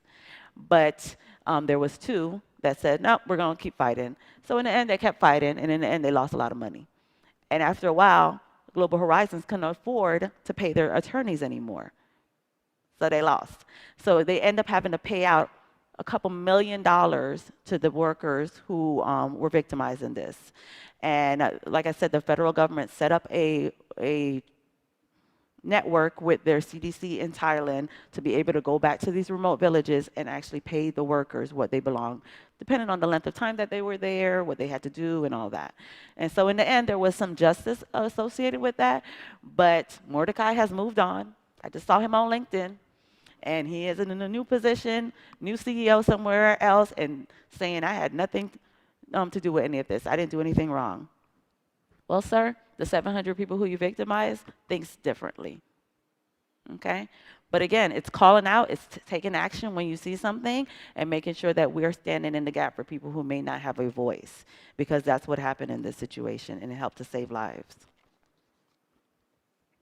All right, any questions about labor trafficking before we move on?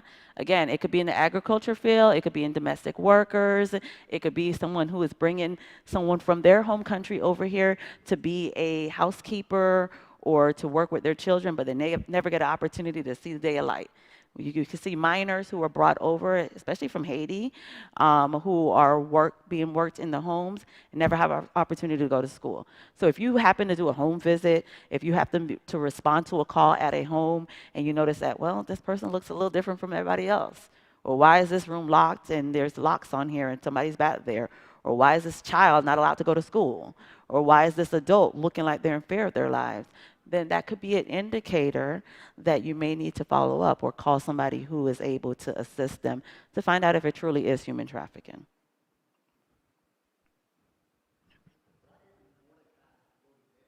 Why didn't he go to jail? They dropped the criminal charges after a while, and so him and his it was 6 executives in total who got arrested. 4 of them pled out, and then him and another executive were like, we didn't do anything wrong. And by luck for them, it happened to be dropped. The feds were also working another case with a brother, the 2 brothers who owned a similar organization or company rather in Hawaii, a farm in Hawaii, who were also being accused of trafficking workers, and that case fell through. So shortly after, he had the inkling that his case would also not be prosecuted because it was very similar allegations, same location, same kind of allegations, and they chose not to prosecute that case, and so he got away with this by the luck of a draw. But we know, what happens in dark will come to light, so he'll get his day. All right, any other questions about labor trafficking before we move on, ma'am?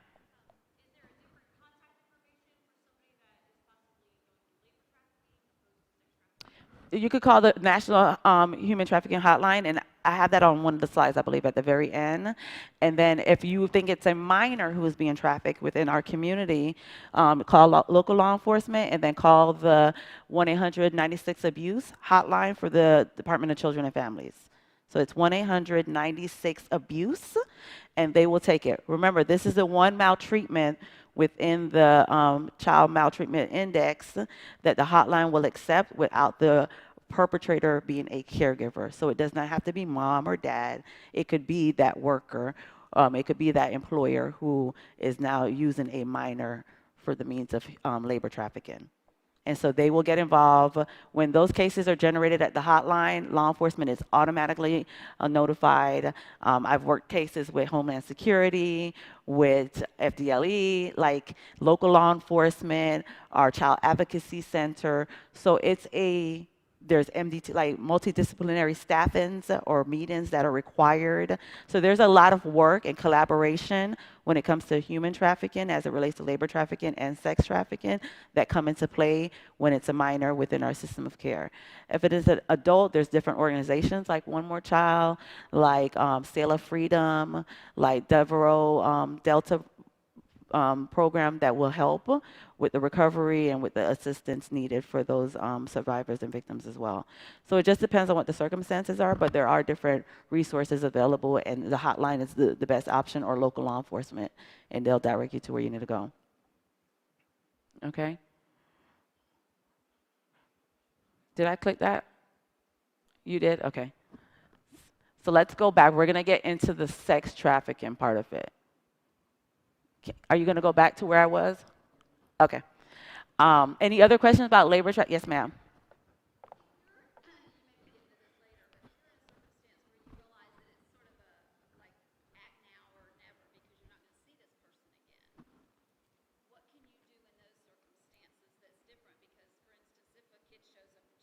Mm-hmm.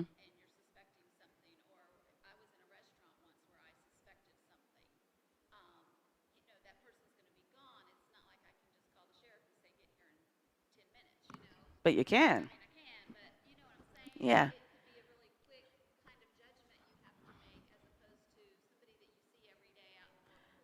Sure. And that's an engagement piece. So let's say somebody does knock on your door and you're like, I see that creepy van on the end of my street. I know this is shady. Engage. Tell me a little bit about what you're selling. Tell me about what you want to do. And you could have your husband or your kid or somebody else calling law enforcement in the meantime. Or you could say, you know what? Just tell me a little bit about who you are. And you could see that car down the street and get the license plate number and then call afterwards. Or you could be in that restaurant. There was a case very similar to this just 2 or 3 months ago where that waitress in the restaurant in Orlando saw a kid that she thought, man, something looks off here. This kid does not look like he is safe or he's happy. And she called law enforcement, and she saved that kid's life because he was being severely abused in that moment. Okay? And so it may be a judgment call in that moment where you're like, what do I do? Do I just ask some questions? When I saw the kid at the gas station, I gave him my card. I asked him some follow-up questions, and I was able to get some assistance afterwards. So in that moment, I wasn't like, no, you're not moving. You got to stay with me, because safety first, right? And we want to make sure that we're safe if we're going to be helpers. But you could engage, gather information, and then follow up as needed. There was another incident where, and I told this at the last training we had, but there was a flight attendant on a flight who saw someone who she was like, something is off here because this guy is well groomed. He has a nice suit on. This kid looks disheveled. She looks afraid. She's not able to make eye contact. She doesn't look as if she's herself. Something is off. And she was trying to engage, and every word that she said, he interjected. She couldn't speak for herself. She couldn't make eye contact. So eventually, the flight attendant said, you know what? I'm going to find a different way of engaging. So she had her coworker engage him. You want a free drink? You want an extra snack? And then she signaled to the girl, go to the bathroom. And so, do you need to use the restroom? Let me help you. And immediately brought her to the restroom. She had in the restroom waiting a note that says, do you need help? Yes or no? The girl circled yes. By the time they landed, there was police there. This child was being sex trafficked and was being flown somewhere else. Who knows if we would have seen this child again? But when your gut instinct starts saying something isn't right, we got to follow it, because that could make the difference between saving somebody's life. Okay? All right. Showing you this lovely lady's picture. What's the first word that comes to your mind when you see her picture? Just throw out some things to me. Sad. Young. Innocent. God's creation. Okay. So this is 20-year-old Shayla. And Shayla was, living her best life, right? 20 years old, kind of out there. But she had social media, like a lot of different people do. And so she was friends with a 14-year-old girl whose mom, 14-year-old girl, cheerleader, pretty much straight A student, has a little sister, but you know they get mouthy. I have 2 teenagers, so y'all understand my pain. But this 14-year-old, mom said, you need to wash the dishes. Okay, I'm gonna get to it. And mom came back a couple hours, like, hey, the dishes still aren't washed. You need to wash the dishes. I'm gonna get to it. After a while, what happened? The dishes still weren't washed. So mom said, enough, you need to wash the dishes. And so what does the 14-year-old do?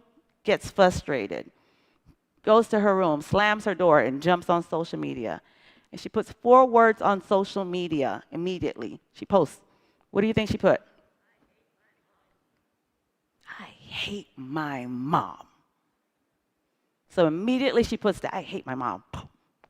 Immediately she puts that, and who jumps into her inbox? Hey, girl. It's okay. Moms are so annoying sometimes. You want to hang out with me a little bit?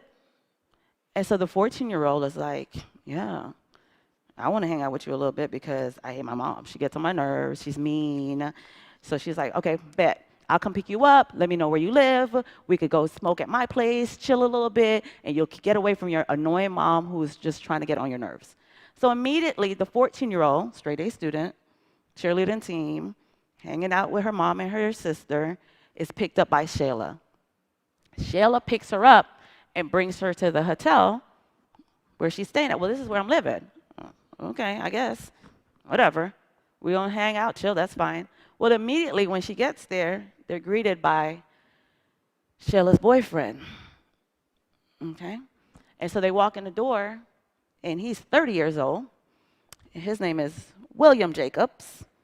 And he goes, hey, I need you to go ahead and get undressed because I need you to get to work. I'm not getting undressed. Who do you think you're talking to? That's not happening. Yeah, you are. No, I'm not. And so immediately he sucker punches her and throws her in the closet. 14-year-old, straight A student, went on social media and put, I hate my mom. And immediately, Shayla was in her inbox. And so when she woke up, she was tied to the bed naked. Okay? When she woke up, she was forced to engage in sex that night. When she woke up, her life changed forever because of a post that she made on social media that says, I hate my mom, and because of someone who she thought was her friend who was actually what we call a bottom B, a recruiter. Someone who herself was being victimized, who decided, hey, it's easier for me to bring him somebody than me to do it myself. Okay? So let me tell you a little bit about what she endured. She turned her first trick that night. $100 for 30 minutes, $150 for 1 hour in cash or prepaid credit card. She was required to sleep with a minimum of 30 men a day. 20 men a day for the 3 weeks. So if we even go at 20 at a minimum, right? 20 men, 7 days a week, because you have no days off. In this scenario, in this life that she has now lived, there are no days off. She was watched by them at all times. One time she went to the bathroom and closed the door without one of them being in there. They knocked the door down and beat her to a pulse. Okay? This is her story. And so when we look at 140 men a week for 3 weeks that she was held, 3 weeks, we're looking at 420 men. Jacob instructed Allison not to have sex face-to-face with a client, only to have sex with a client in a doggy-style position, always wear protection, and not have sex with any black men on different occasions according to legal documents. Jacobs also encouraged Williams and Allison to have sexual relations with one another or engage in threesomes with him. They brought her to 7 different states, 14 years old. And then eventually, because of course, mom is like, where's my child? Law enforcement was looking for her. There was different, posts and different law enforcement agencies out there trying to locate this child. So eventually, they brought her back to Texas, where this all started and occurred, and dropped her off in a hotel and kept it moving. But they got caught. And so Shayla, because she at one time was a victim too, she met him when she was 15 as well. Okay, she was one of his girls being victimized. And so it doesn't say in the documentation what her plea was, but Jacobs end up getting 20 years. Now, Allison, which is not her real name, said, I will never be a child again. Right? Remember the sponge? Remember the survival? Remember the trauma? It changes you. And so now that she's in survival mode, she's trying to make a way to survive and live to see another day. Thankfully, she started getting help, though. But it wasn't an easy road, because even in some regards, her mom was like, well, I was a victim too, because now that you're back, you don't want to listen to me. And because you're not listening, that's how you got in this situation to begin with. What are we doing in that kind of situation? We're victim blaming. We're not helping. It's making it worse. So even our parents have to be educated about trauma-informed care, about strength-based conversations, about not re-victimizing our survivors because we don't understand, or because we're frustrated with them still wanting to go back. Because we see that sometimes. Well, that's my boyfriend or my best friend or the only one who cares about me. I want to go back to what I know. Well, it's almost like Stockholm Syndrome. And so we want to be careful about re-victimizing them and making them feel bad about that, because there's a lot of emotions going on in that situation. But again, we're looking at a 14-year-old whose life changed because she typed 4 words in social media. I hate my mom. And someone who she thought was a friend, who liked all her pictures, who were like, oh, girl, you look cute, who, commented, who befriended her, used her, groomed her to her advantage, and took advantage of her. So keep that in mind. Remember, it's the Band-Aid. We don't want it to be something where you're scared, but we want you to be aware so we can start treating it. Does this always happen in all human trafficking sex cases? No. I've seen cases here in Polk County where the kids go home every day, where they only work during special sporting events. Sporting events are a major time for traffickers, where they only work on the weekends. So it's not always locked in a dark dungeon, being watched at all times. Technology has changed that, okay? These traffickers are smart in a lot of regards. So human trafficking, as it relates to sex trafficking, like we said before, victims can be male or female. Children who are from hard places, who are living in survival mode, who have high ACEs, who are part of the child welfare system, that's who traffickers look for. Let me see if I could dig my nails into this one particular person. Females with gang affiliation. Gangs are using this as a means of income. And we're going to talk a little bit about that in a little bit. Kids who have experienced the abuse, the sexual abuse, the neglect, DJJ involvement, and kids who identify as gay, lesbian, bisexual, questioning, we see a large population of them also being victimized, because sometimes they are forced to do survival sex. And we'll talk about that when we talk about a little different means of sex trafficking. And I've had people say, well, my child is very verbal. My child will cuss you out in a minute. No trafficker is going to get my kid. I pray that they don't. But we cannot say my kid is exempt from this because of their attitude. Because traffickers will take that same kid who thinks that they are the cream of the crop and break them down to what they need them to be. Well, my kid is super popular, so that won't happen. It's happened. My kid is really, really, really shy. There's no way they're going to talk to a stranger. It could happen. And remember, with technology, traffickers are getting through on video games, on social media, on phones. I've done this presentation at my kids' school, and kids have come up to me afterwards and like, yeah, there's a number that always texts me. I didn't know who it was, though. I just say hi sometimes and talk to them, but I don't know who that is. Or they'll post something like, somebody come get me right now. I'm so bored. Not realizing that you're opening the door to your 5,000 friends who you don't really know in real life to start to engage you, to start to say, hey, come with me and let's hang out. Okay? Human trafficking is modern day slavery. There are more people being trafficked now than any other time in history. And we're not talking about just the US. Yes, the United States is a big hub, but we're talking about worldwide. This happens all over the world. If you want to find out more information about how other countries are combating trafficking, then go on the State Department's website, and they have a trafficking in persons report. They call the TIP report, and it rates each country in their efforts to combat trafficking. Some countries are better than others. Every country has denounced trafficking. We hate trafficking, no more trafficking. And some countries still engage in trafficking. They just turn a blind eye.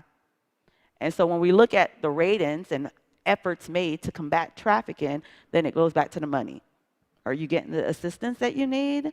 Because are you really doing some stuff, or are you just telling us you're doing some stuff? Because if we're looking at countries who are still signing off ownership of one person to another by a judge, then that's not really saying that we're against human trafficking. That's just saying, well, we're against human trafficking when y'all are concerned, but not when it comes to our everyday lives. When we're looking at videos and documentation of people from other countries who identify themselves as slaves, I'm a slave, I'm owned by those people over there, then that's not okay. But they don't know any better because their grandparents were, their parents were, now they are, and that's what they've known because that's what they've been told. And so again, at a higher level, what are y'all doing to change that culture within your country? And that report kind of breaks it down. All right, examples of minor sex trafficking. A minor trained in sex, a sexual act with an adult in exchange for a place to sleep, a father trading his underage daughter for crack, a mother allowing her landlord to have sex with her child for rent payment, a 15-year-old trading a sex act with an adult for money, a nightclub owner providing shelter and food for minors in exchange for exotic dancing, and gangs using the girl as a form of income. I wanted to make sure I read every single one of those because I've literally been engaged in a case involving every single one of these scenarios in Polk County. So again, we're not in crisis, but we're in crisis.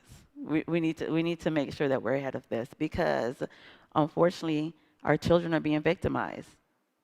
And sometimes it's by their parents, by their caregivers.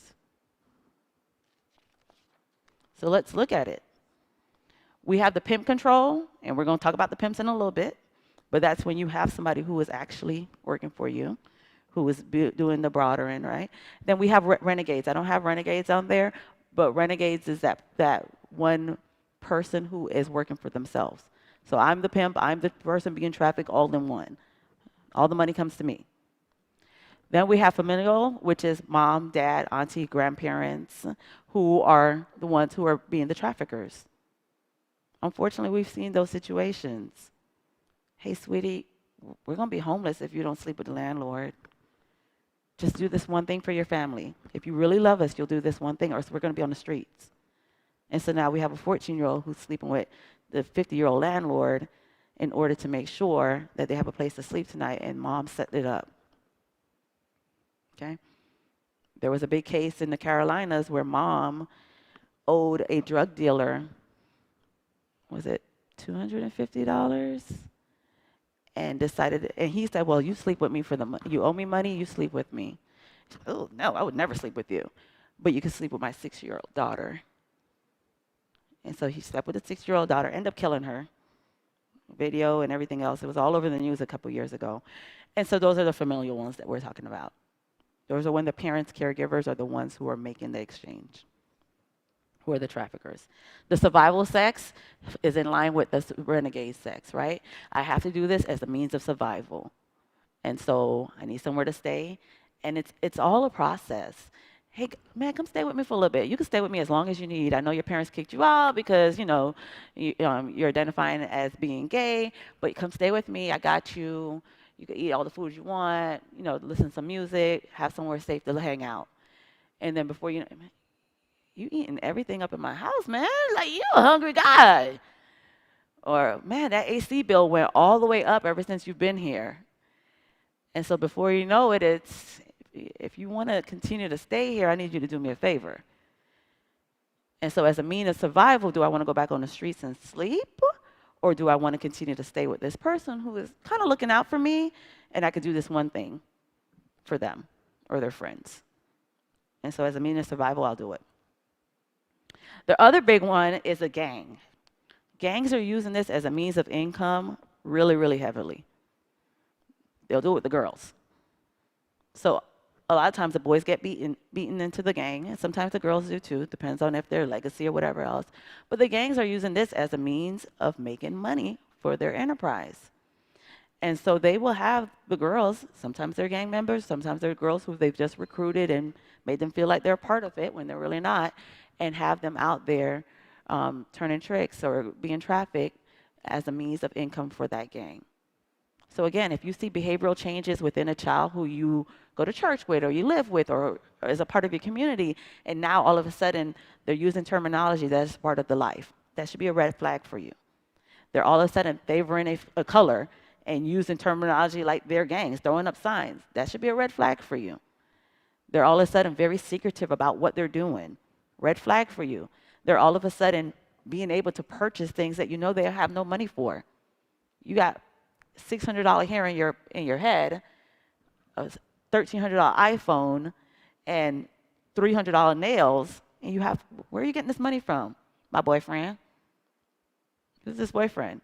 And so ask a little bit more questions, because it could make the difference. All right. Who are the pimps on this picture? Who's a pimp? Say it loud and clear. All of these people are pimps. Now, Don Juan, he has made a cartoon out of himself and has become like, a Hollywood version of a pimp. But he's what the traditional Hollywood has told us pimps look like. But we got to be very careful with this when we're educating our kids about pimps, because average pimps don't look like him. An average pimp looks like you and me, as evident by the two on the screen. The one on top is actually an attorney who was having people come from the Marshall Islands to have babies and then selling their babies. Okay? Utah and a couple other states is where he was working out of. The couple at the bottom, they are from the Philippines. They had a nanny who was in the Philippines with them, treated her like gold. She only did nanny work. She was paid well. Come to America with us. You'll have the same job. You'll be paid even better. Well, she came over here, and now she's cleaning, she's cooking, she's not allowed to leave the room, she's being beaten, she's doing nanny work, she's not able to sleep appropriately, her living conditions are horrible, being beaten and threatened all the time. And those were her traffickers. So please, if you don't do anything else, please educate your children about Hollywood's version of a pimp and reality's version of a pimp. Because in reality, a pimp could be anyone. And guys, I'm not saying that everybody who wants to be your kid's friend is a pimp. I'm just saying we need to be aware. Okay? So let's talk about a little bit about the profiles. So our average pimp or typical pimp kind of has two personality traits.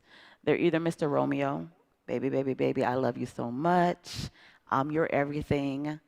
I'm your confidant. Your parents don't really care for you the way I care for you.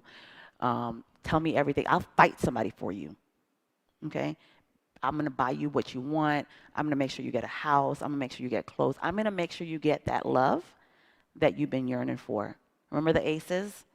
Remember the things that the typical abuse and neglect and trauma that someone who come from a tough place have experienced? A lot of pimps, traffickers, want to fill that gap, so they will manipulate. So they'll play the role of the boyfriend. They'll play the role of the everything for that victim until they get them into where they want them to be. Then we have the gorilla pimp. That's the pimp who's going to show you who is in charge immediately. Did we meet a gorilla pimp already today? Yeah? With who? Jacobs. He was a gorilla. He wasn't saying, baby, baby, baby, I love you. He immediately beat her down to let her know that I'm in charge. The minute she thought she had a little bit of leeway for independence, he brought her back in place by beating her down some more, depriving her of food, depriving her of a shower, all that stuff. Okay? It's power and control. If you know anything about domestic violence, it's a cycle of power and control. And so oftentimes you will see that this cycle is also used with Romeo pimps. Because I'm going to be your everything. But the minute you act as if you're in charge or you want to take a stand for yourself, I'm going to put you back in check. And so it could be that I could be the sweetest guy ever, and then you say, I don't feel like working tonight. And I might need to slap you, hit you, deprive you from some food, rape you to let you know that you're not that cute and you're not in charge. Okay? Sometimes we'll see where the pimps will kind of vet the girls against each other. So when you have more than one girl working for you, they call it a stable. And so they may bring a new girl into the stable, and this new girl is treated like she's a queen. Come on, baby, we're going to go eat tonight. No, the rest of y'all can't come. You want to get your nails done? I got you. I'm going to make sure your nails get done. New outfit? Let's go shopping. It's all about you. Well, what's happening with the girls over here? I can't stand her. She's brand new and she thinks she's all that. He treats her better than everybody else. So the minute that girl looks at another guy too hard, baby, did you see what she just did? That's not by coincidence. That's by design. The pimp has now conditioned them to be enemies so that they will tell on each other, so that they won't unite. Remember, there's power in numbers, right? But if I set it up where you guys don't like each other, then I will be able to continue to manipulate and control you. And it's power and control always.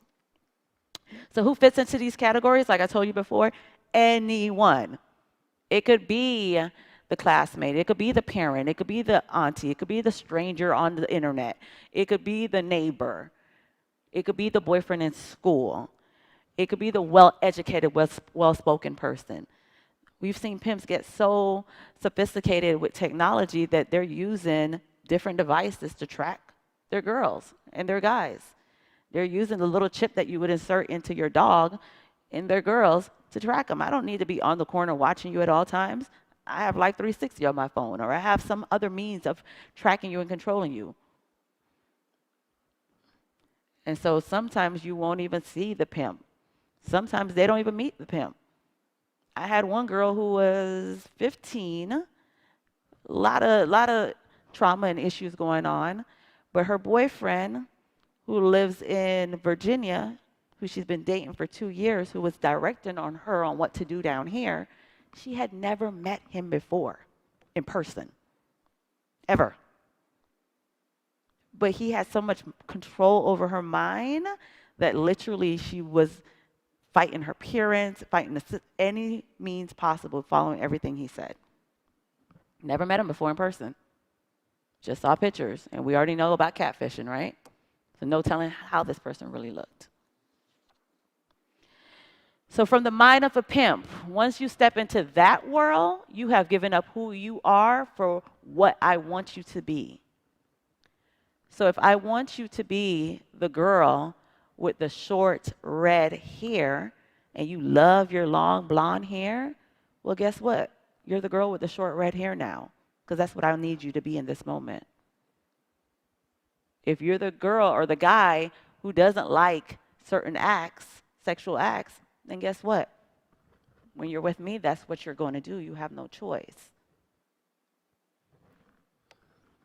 This is from a pimp, not from me. Rocco said this. They have whole booklets and whole guides on how to pimp. So let's talk about the recruitment and the grooming, because we know who they are, right? We know how they're getting out there, but let's talk a little bit about how they lure them in. And so it could be that they're going to where all our kids are. We're going to go to the mall. We're going to go to skate places. We're going to go to schools. I've seen situations where we're hanging out in front of the courthouse because we know the juvenile detention area is there.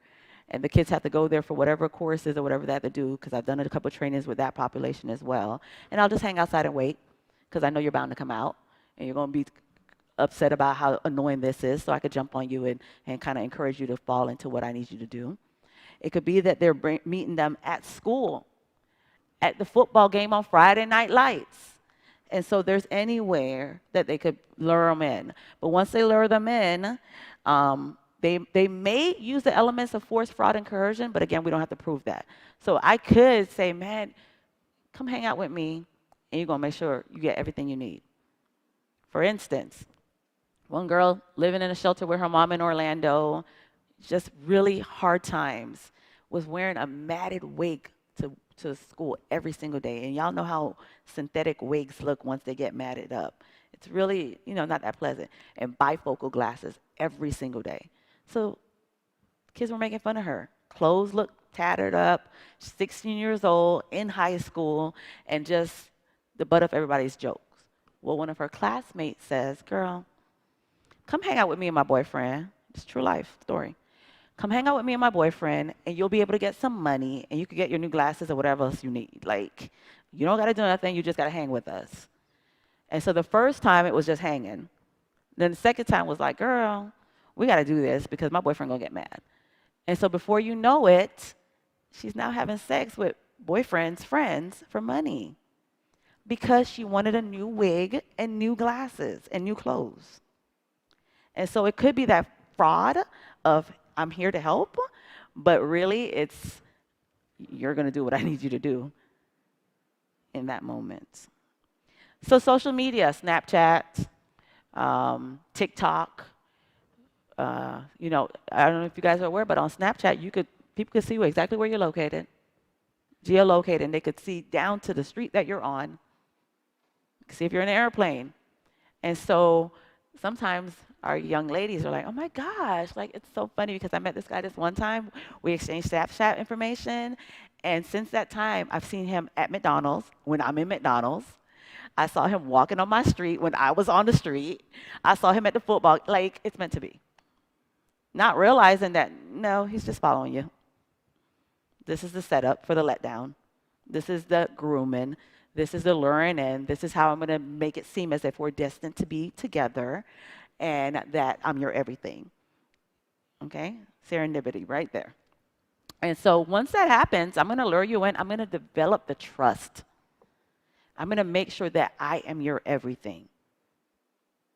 Someone at school is bullying you, I got you. Oh, your mom doesn't want to give you the money to do it? I'll take care of it. You need something, I'll pay for it. I've seen one pimp who literally developed this trust with one of the girls for 6 years. Your boyfriend, he did what? Nah, you don't need that. You deserve better, man. And then when the time was right for him, he started pimping her out. So there is no time frame on this. There is no, it's a 3-month period, and then they take as long as they need. Because once the trust is developed, then the payback stage is set. Remember, you need a place to stay? Remember, I paid for that outfit that your mom refused to pay for? Remember, I made sure that the person who was bullying you stopped bullying you? Remember, I know all your secrets because I told you that you had to send me some pictures and you told me everything about what happened to you as a child? You want me to tell your friends? Okay, if you don't, then it's time for you to do this for me. Oh, you don't really love me. I see you don't really love me because you're not willing to do this. And so this is how traffickers will use their methods of luring in, developing trust, and having that payback stage. Emergency. Y'all be safe. Okay?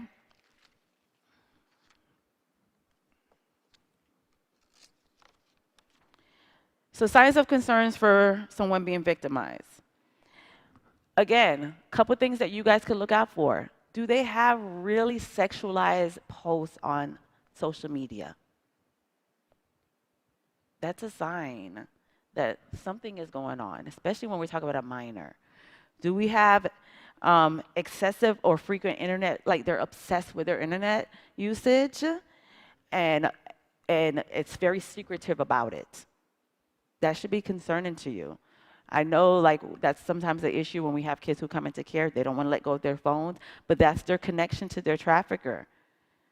That's how they get messages. We know one trafficker actually was back and forth with a 10 and 11-year-old, And it was just that connection that happened where they just formed that bond and that relationship and that trust. So every time she was recovered, she would run away. And when she was run away and come back, they would take her cell phone.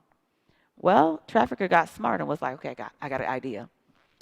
I will give you 2 cell phones. So they'll take that one, but you'll still have this one to communicate with me. And that happened for a while.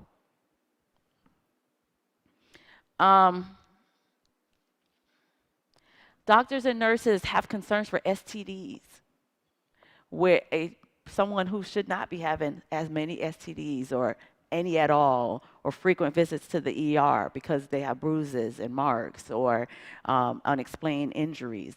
Those are signs that you need to look out for. Why does this child who is 12 have gonorrhea? Red flag, immediate call.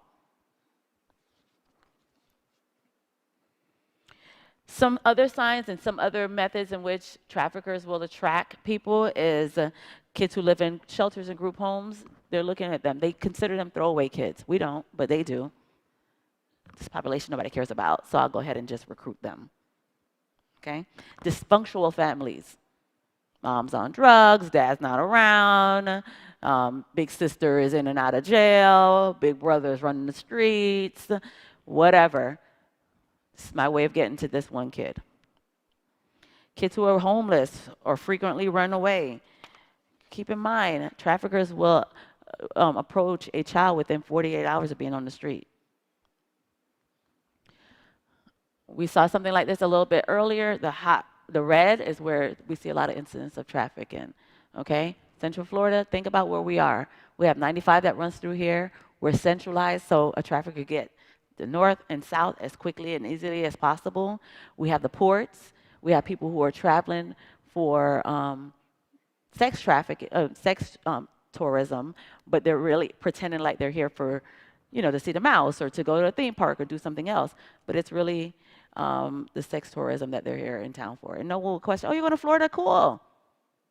Not saying truly what they're here for. And so we see the hot spots and cases that are called in. South Florida was #1 for a while, but Central Florida is getting up there. What is a child worth? Y'all, this is $1 billion industry, okay? We have approximately about 40 million people enslaved throughout the world, and then this yields an estimated $150 billion in profits each year. So about 600,000 to 800,000 people are trafficked across international borders every year, and 70% are females, 50% are children.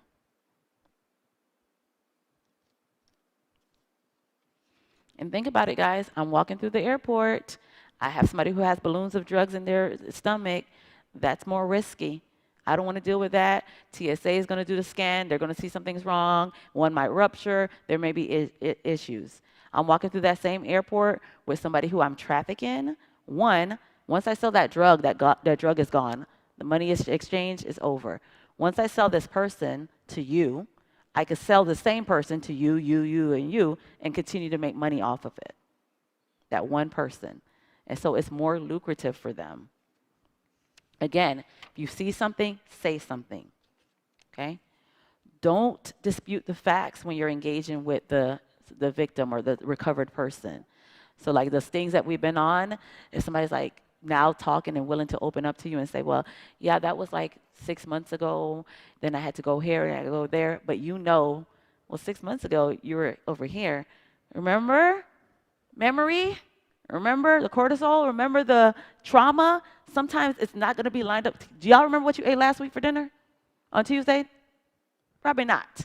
So add trauma to that, and then it's really hard to remember a lot of things, succinctly how it happened. They'll remember the majority of it, but that's not really what happened.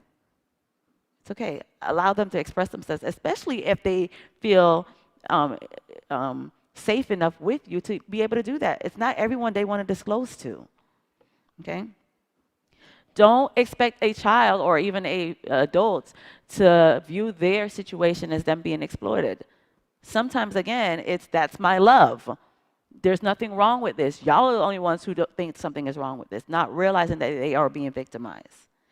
And then be careful to meet the person where they are. You may hear some words that are not that pretty. You'll be okay. You may hear them describe situations that they've been through that are not that great. You'll be okay. Encourage them. Minimum encouragers by shaking your head and saying, oh my goodness. But when you're like, oh my God, like that, then sometimes it makes people want to shut down because I feel like you're judging, right? Or it may be a situation where in that moment, you're who they want to talk to. So you don't want to say, shh, hold on, let me go get Susie over here, and then we could write down everything what happens. By the time you go get Susie, I might change my mind about talking to you. So if they're willing to disclose in that moment, then be there. And it could be where you're there being what? Silent. You could end up saying, I have no words for what you just told me, but thank you for sharing. Or I have a friend who works in this field who I would love for you to meet to see if they could help with your recovery. And that's okay. When you guys are calling the abuse hotline, or any hotline, and someone has shared with you their experience, use the terminology that they use with you. When law enforcement is trying to connect the dots on these cases and trying to see if there's more potential victims, when you pretty it up and say like the clean versions of the words for the body and parts and all that, then it may not make that connection for law enforcement. If the victim is saying, oh yeah, he calls his private part one particular word, then tell the hotline that particular word. Because once law enforcement gets a hold of that, I remember reading this same thing in another report 6 months ago with a similar situation. Let me pull that report again because now this may be the same pimp. This may be the same trafficker, okay? Also, make sure you guys educate somebody about human trafficking. That could be your kids. That could be doing a random phone check. That could be your kids' friends. I tell my kids, not that I don't trust y'all, I don't trust the rest of them. Okay, so yes, I will continue to have like 360 on your phone to make sure you're safe.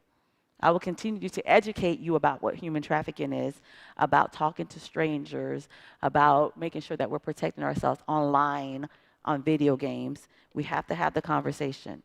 And then being a mentor or a support to a child or somebody within the community goes a long way too. Because remember, a trafficker will use that to their advantage and say, no one loves you. No one cares about you. You're damaged goods now. They don't want you around anymore. And try to use that as a means of control and keeping that person in that situation. So express that you are worthy. You are not your current situation. You are resilient and you could get through this. Allow me to help you. Okay? It's important. Please be careful not to be judgmental. This is their story. This is their lived experience. So we need to be careful with that. And then be careful about not victim blaming. Oh, you know, y'all dress kind of revealing. If you only would have listened to your mom, then you wouldn't have been in this situation. Well, why did you give him a number? You know he's much older than you. He told you that. That's victim blaming, and that's not helpful. Okay? And just keep in mind that we always want to give the message of, one, trauma-informed care, and understanding that people experience trauma, and that's oftentimes the way they react to certain situations, especially when it's high stress. But then also that resilience and recovery and help and hope is available and there for them. Simple things you guys could do is be a support to somebody in the community. If you see something, say something. If you're able to call into the hotline and give information, then do that. If you're able to be an outlet for someone who needs to do something so that a trafficker won't be attracted to them, then do that. If you could help with reducing the stressors and ACEs that a child might experience just by being a support to them or calling the hotline to reduce any additional harm to them, then do that. If it means that you just need to kind of ask some clarifying questions and call the law enforcement or call the abuse hotline to report something, then do that. If it's just to give an encouraging word, then do that.